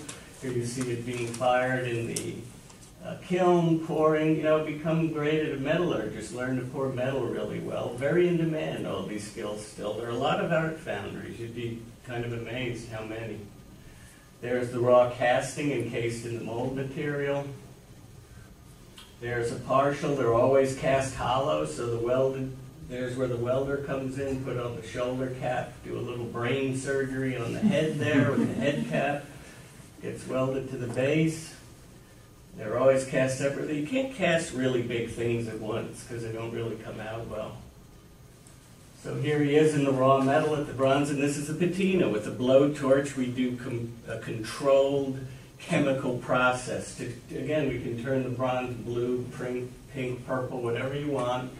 These are very traditional patinas, of course. Here, this is a base coat of copper nitrate and ferric nitrate. Copper gives you greens, ferric, being ferrous, gives you iron. The two give you this kind of yellowy base coat.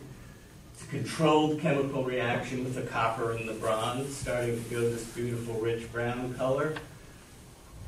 There's the raw bronze, the finished bronze, and the final is the application of wax. You can see how that brings up that beautiful lustrous surface. So that is essentially the lost wax casting process from beginning to end. And a lot of what I do is also planning and rigging and installation. And so if, again, you're interested, I also work on a lot of small objects, and I have a studio, as Scott does, on Fulton Hill. So in the cold months, I also work on smaller objects, but I do not work on antiquities because I'm not qualified with the chemistry required. I know what my limitations are, and it's really important to know those limitations and not take on objects that you're not qualified to treat. I'm pretty good at rigging things and working with riggers and figuring out how this is AP Hill that we took off and treated in a yard in Richmond. And we had to do it, it was just too busy there. This had to go to raw metal so that we could repatinate it and make a beautiful, nice original patina. That's the after treatment. Private funds have been raised to take care of it every year, so it's in beautiful condition. There's the application with the blowtorch of the chemicals. Just quickly how we do before and after on plaques. They're meant to be the nice statuary brown instead of the green, which is corrosion. It starts to eat away at the surface.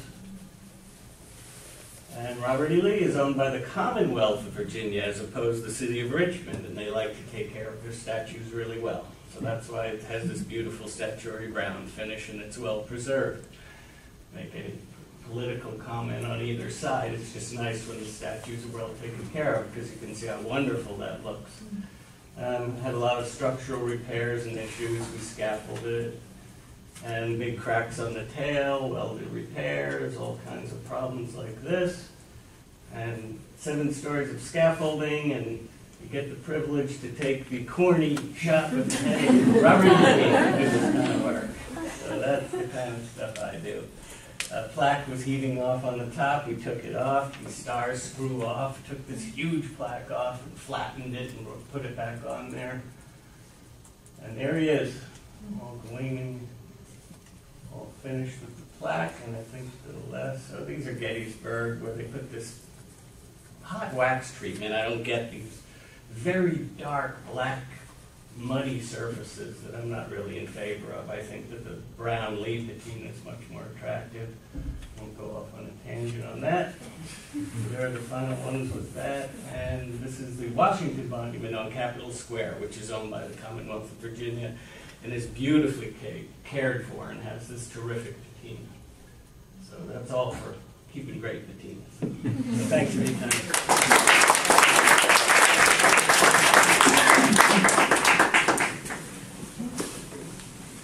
Moving along, we've got Adrienne Bell from the Folger Shakespeare Library next up.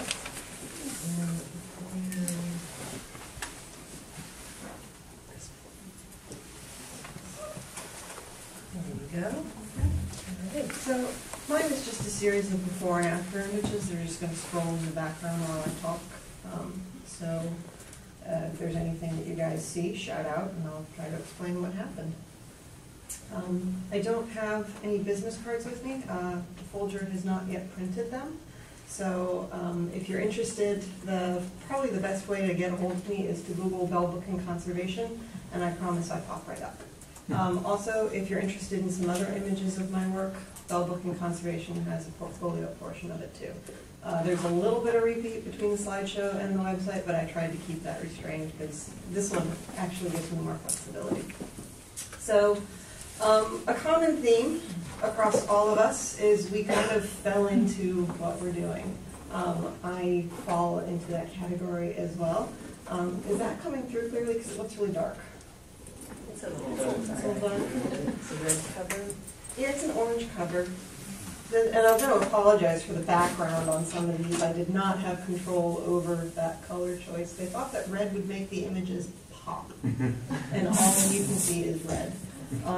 So since this seems kind of like it's on a fail pattern, go to the website, much better. So I went to school to study English because I couldn't figure out anything else to do with 4 years of my life. And I graduated and couldn't figure out what to do with the rest of my life. So I ended up, oddly enough, working in a library, kind of English major thing. While I was there, I was introduced to the concept of preservation by my library director. And we discovered one day that someone had just decided to rip out a page in the encyclopedia. And so he had me go get this tackle box in his office. And in this tackle box was this small basic kit of preservation repair materials, including a type of archivally sound tape known as filmoplast. So we lined up the two portions of this page, and we took the tape and we taped it carefully in place, and the tape just disappeared, and it didn't have this plasticky, shiny surface to it, and I was in love. Like, what did you just do? What is this idea of preservation? So I decided at that point that I was going to pursue a master's in library sciences specializing in preservation. I decided to go to the University of Pittsburgh because at the time they had one of the better preservation programs, but it didn't require a huge time commitment. It was only and I'd also done my undergraduate in Pennsylvania, so I was familiar with the area. Emily, I have you beat. In my entire time in grad school, one job was posted for a preservation librarian. Boy, did I pick wrong. Since there's been a lot more activity in the field, but at the time I was graduating, I was a little out of luck. The other thing that happened was that when I was studying preservation, I had the opportunity to work in the preservation department at the University of Pittsburgh. And essentially what I did was very basic book repair. So I was in classes, I was studying preservation, and I was actually learning how to fix the books. And I'm watching the preservation librarian go from meeting to meeting to meeting, and I'm standing there at the bench playing with the books with my headphones going, and I'm like, you know, this is looking a lot better than that right now. So maybe I need to tweak this career path of mine a little bit. So I graduated, and I started looking around, and I did have a master's. I did have a bachelor's. I had no science whatsoever. I think I'm allergic to it. So when I started looking at programs, I'm like, I already have a master's degree, and I already have all the student loan debt from 2 degrees. So I was not going to pursue a master's in conservation. That was just not something that I could financially afford to do. So how do I get into conservation another way? So my preservation librarian, I am sorry. Wow, that looks even terrible on my screen. So my preservation librarian had the brilliant suggestion of telling me to contact one of the regional conservation centers in the U.S. And I got very lucky, and they were willing to take me on as, you know what, I don't even see the point in wasting your time with that. I have internet, right? Yes. Okay.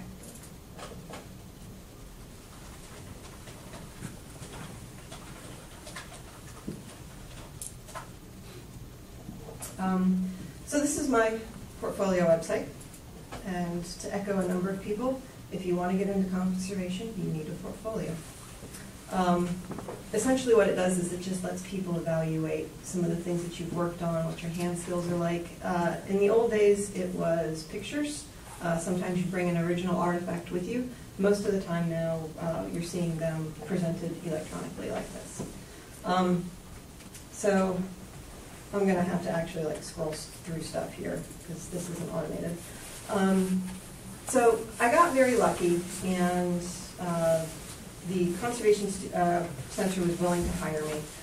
Despite having a master's in library sciences, they did start me as a technician. So it took about 5 years before I could afford to live on my own.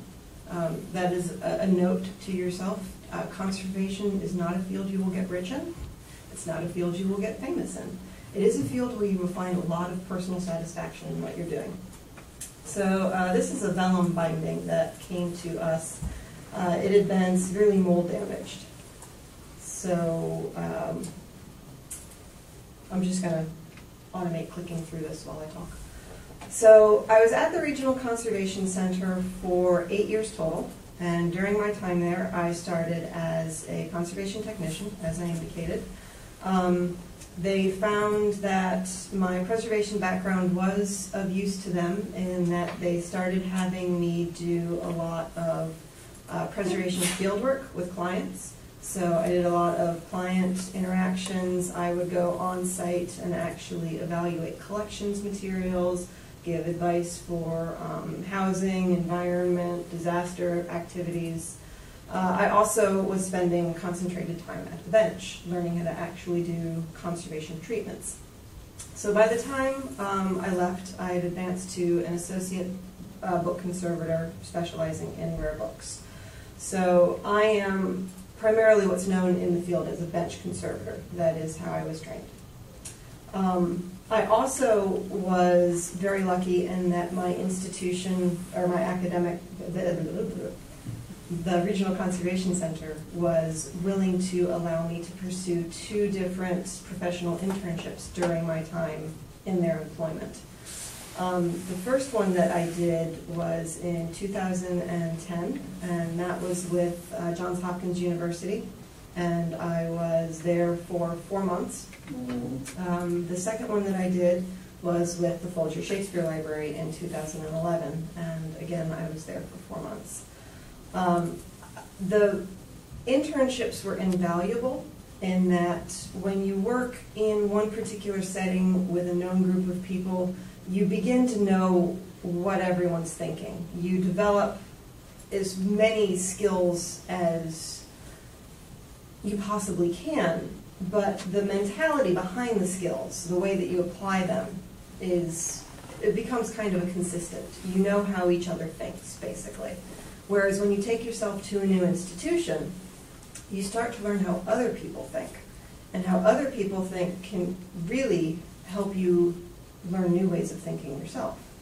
So by taking myself outside of my known environment, I was able to greatly expand the range of options I could bring to a treatment, which enabled me in the long run to start thinking in different ways and being much more of use to the materials I was treating.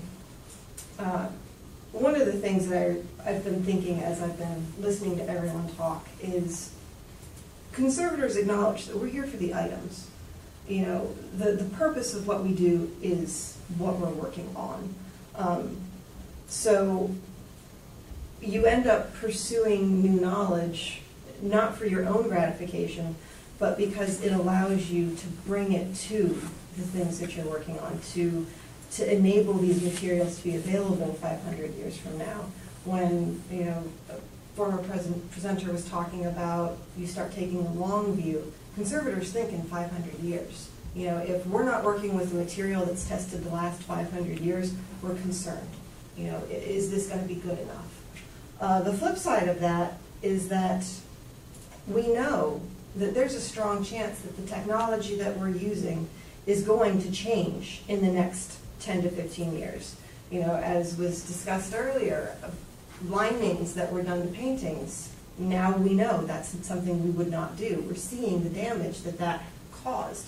At the time, what we did made sense, but what we know now means that what we did before no longer makes sense.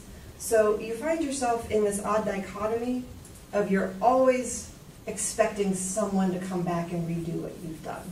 So you're planning for a 500-year span, but knowing that the chances of the materials actually getting that far before someone else has to come back in and redo something is actually not all that great. And that's one of the things as a book conservator that I find we normally have to think about in ways that other conservation branches don't. The statues are absolutely gorgeous. I really, really enjoyed that.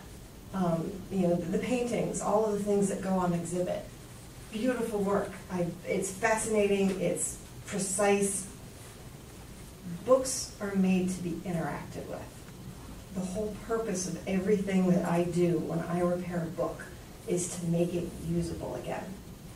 So I'm thinking about a 3D structural object in a way that means that I return it to you and you read it and you handle it and you appreciate it and your kid spits up on it and things happen.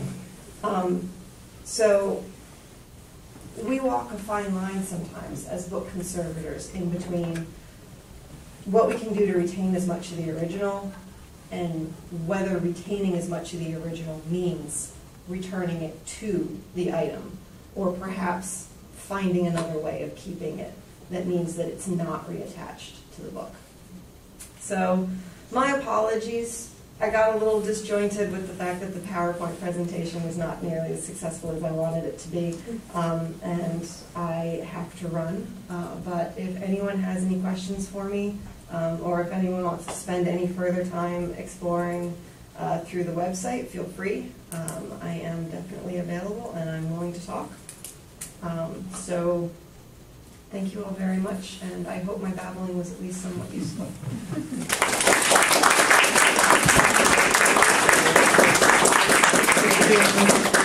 And this is a good time for me to plug our preservation department at the BC Libraries. I do draw heavily on student labor to do the work that we do. And so when I'm hiring, I do typically post notices in the different schools and, of course, online in our job opportunities. So keep an eye out for that. And I'd like to introduce now Lauren Fly, our conservator, that will speak about paintings and objects and just paintings. This is you, no? That's okay. I'm that the was one. The only other one there. BC at the top left. That's all right. Okay. Hi, so my name is Lauren Fly. I'm a paintings conservator. I am going to whiz through this a little bit. I know we all have things to do and it's a beautiful evening. I'm in private practice in Richmond. I moved back to the States about 18 months, 2 years ago. And this is sort of the story of how I got there. I am the exception to the rule, Scott. I was 13 when I decided I wanted to do paintings conservation. And so I think I've been incredibly lucky in that regard. When I was my father was in the Air Force. We were living in Rome. And he asked me what I thought I wanted to do when I grew up. And I was like, don't know. Really like art history. That was the first year I had art history and chemistry classes. Thought they were both pretty awesome, but didn't really see how they could come together. But they were in the middle of restoring the Sistine Chapel, so it was the ceiling, so it was all over the news. And I was like, yeah, that seems pretty solid. I want to do that. And so I did that. And so it just made it easier because I could find out all the requirements for what you needed. I found out the graduate training programs and just sort of did it. So even though I'm not from Virginia, I went to Mary Washington because they have a historic preservation program, and that was about as close as you could get to conservation. So I was like, great. Double majored with art history and the historic preservation. Even though I did architectural conservation, it gave me a great background in documentation, which has been invaluable throughout everything. Research, museum studies is part of it. So I was sort of already thinking about the built environment, preventive conservation, all of that from an undergraduate level. And then I looked at the graduate programs. The one I was most interested in was NYU. And I applied and I got in, which was also equally great. There we go. This is the Institute of Fine Arts at New York University. It's housed in James B. Duke's mansion. It's at the corner of 5th Avenue and 78th Street, about 3 or 4 blocks down from the Met. And it looks pretty much like that today.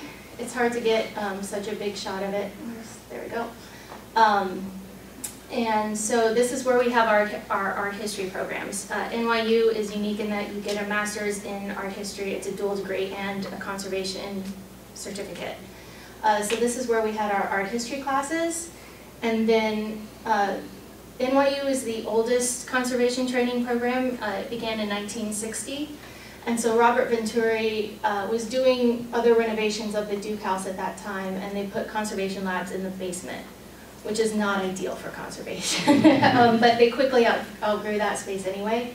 I moved across the street to the Stephen Chan House, which is this lovely townhouse in this section. It goes up about 6 floors. There's lots of mezzanine levels and basements and things built in. And this is where the program has been since 1983, so you walk back and forth across the street from art history to conservation. And this is just a little bit about the degree. I've put the conservation website at the bottom so you can kind of check it out. You can also just Google NYU conservation, it comes up. So as I said, it's the oldest degree granting program. It's a 4-year degree, unlike some of the others which are shorter.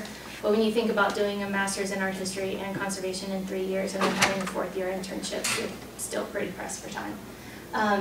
And your first year is a foundation year in all the different disciplines. So we did basic treatment and all of the material science on stone, photography, paper, objects, architecture, paintings, glass. You also do workshops in fresco and tempera painting technique with the idea that you learn the artist's technique traditionally. It helps inform your treatment of those surfaces. And we also do a lot of our coursework and analysis is done in museums around the city, which I'll talk more about in a second. The slide comes up, there we go. And so this is the lecture room at the IFA. That's where we have all the art history sort of entry-level lectures. That picture was taken in the 1970s, I think about 1974. And hand on heart, it looks just like that today. Like we use those desks, well, they did 10 years ago. And then at the bottom is a picture taken in the Paintings Conservation Studio. That's Diane Dwyer-Modestini, who's a fantastic conservator, and she's the head of the CRESS program in Paintings Conservation. And all of the paintings you get to treat, well, in-house, are from the CRESS collection, which you can Google and find out more about later, but they're wonderful old masterworks in museums across the US, and so you start off with a really high level of object to work on. And so this is just about actually what it's like. It's a small class size. They only take 6 to 8 people per year, and that's across all the different disciplines. So my year, there were 2 of us who did paintings, 1 girl who did ethnographic and archaeological objects, 1 guy who did classical archaeological objects, and 1 guy who did modern materials and conservation science. So it's great. You get a lot of personal attention. You have a passion and you want to do something, and they figure out a way to let you be able to do that, which is really great.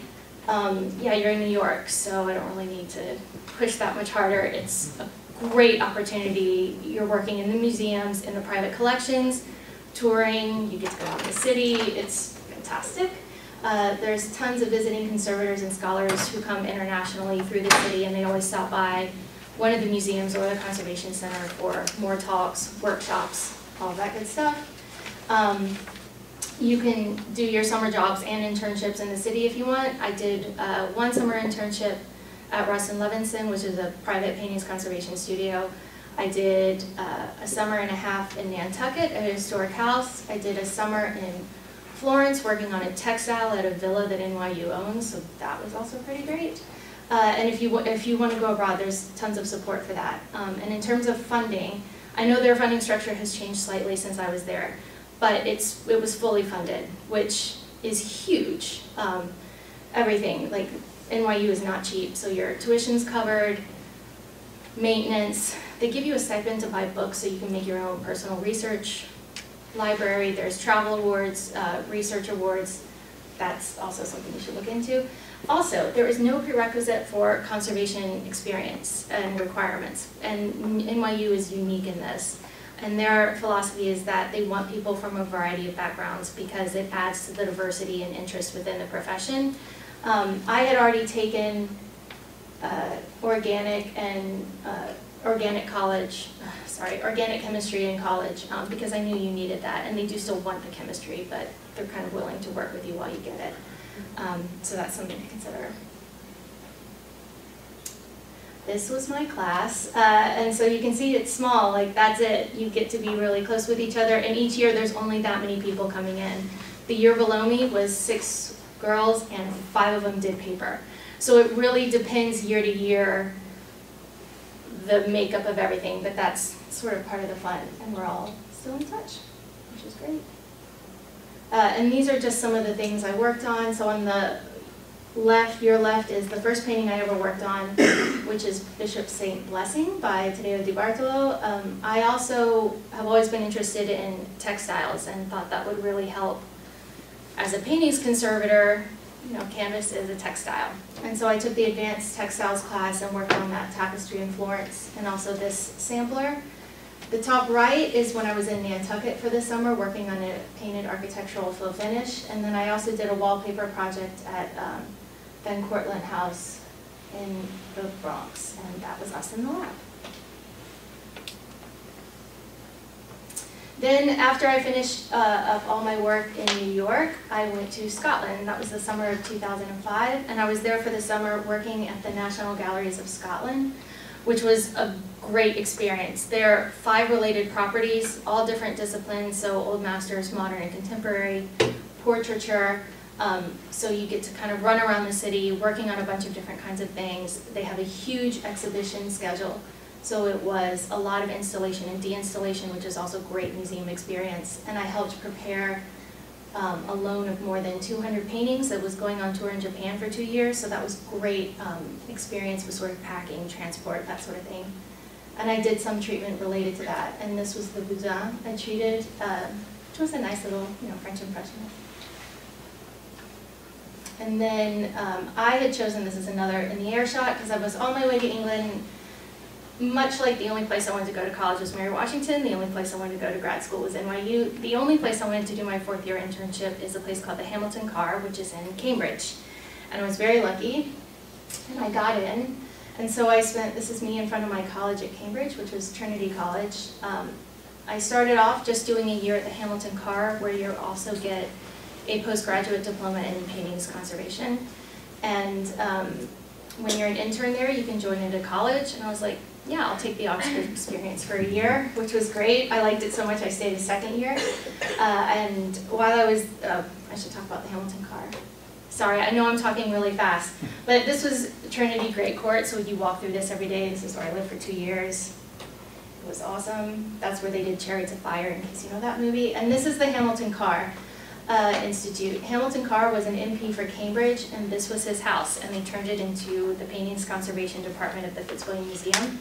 So the brick building on the left is the director's house, and on the right is our studios. And it's the scale's a little off. These buildings are huge.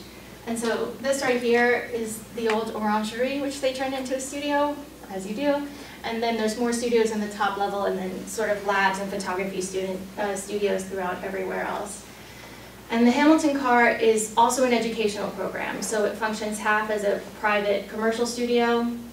I say commercial, it's mostly just a private studio. And they have their own education program, and they take 2 students every other year.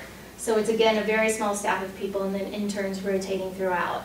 And so you get to keep the support that that educational environment provides. There's always interesting research, people coming through, conferences and things like that. But you get to learn the business aspect of conservation as well, which is very valuable because I have yet to meet a conservator who took a business class. I think that is definitely a common theme. For the first year, I primarily worked on old master paintings. These are just a few. And they were from a mixture of historic houses and museums and all sorts of things. Another little panel.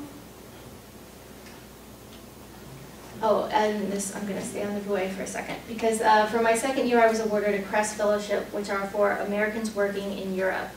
And I was responsible for the survey, examination, and necessary treatment of, again, French paintings, this time again more than 200.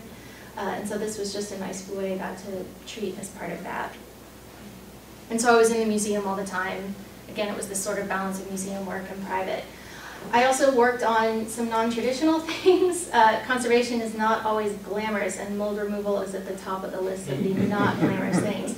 This was the middle of the summer, which in England can get hot. You'll note the full plastic suit, vacuum on the back. But Anglesey Abbey had a huge problem with mold. We went pretty much every summer, and they tried everything, just kept coming back, and we kept treating it. I also worked on the sarcophagus of Ramses II in the museum, which was definitely probably the oldest thing I will ever work on.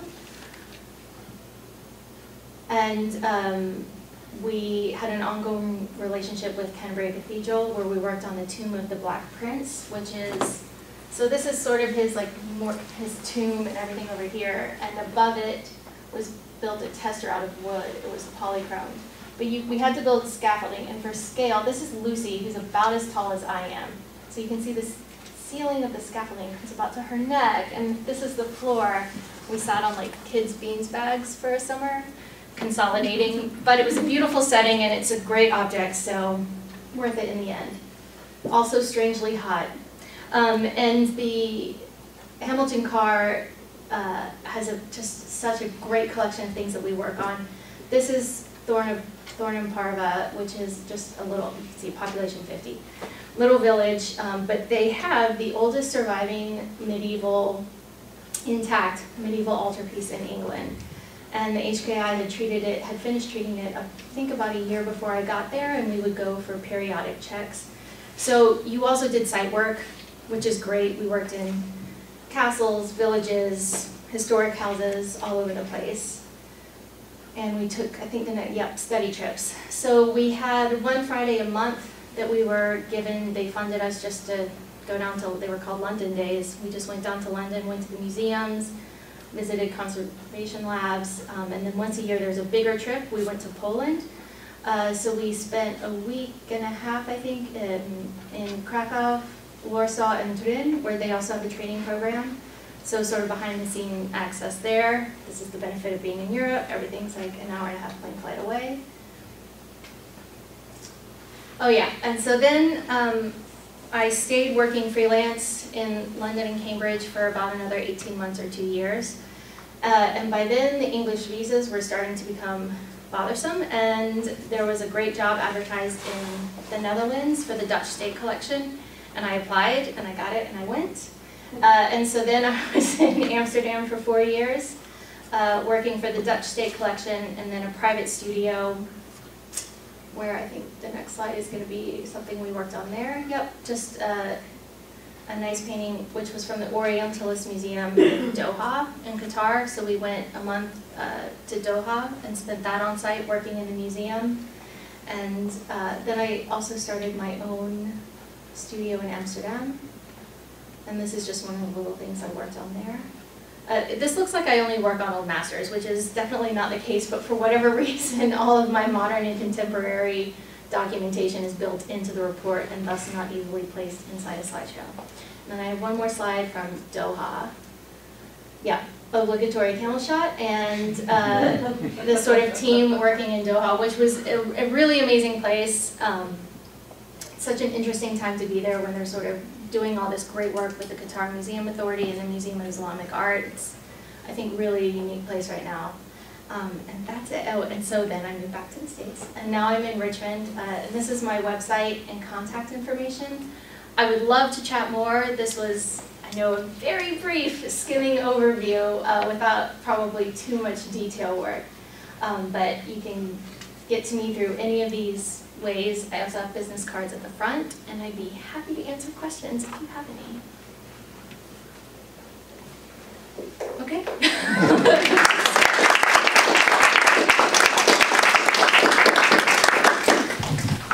So I hope you can see why I love the conservation and preservation field and those that work in the field. Now, I've used the terms conservation, preservation here, and we have not made the distinction between those two terms, and there is actually a distinction, conservation being the detailed, individualized treatment that conservators work on, and preservation being more the overarching principles, things that affect the environment in which materials are stored. But it all comes down to the object, and it comes down to how you approach an object and your life. And I hope that these talks have inspired you to think further and want to learn more. And everybody has provided their contact information, and I hope that you'll follow up with them and learn more for yourself, and that this is just the beginning of the conversation for you. So we have more time to mingle and to enjoy some snacks, and those conservators that are able to stay will. So thank you all for coming.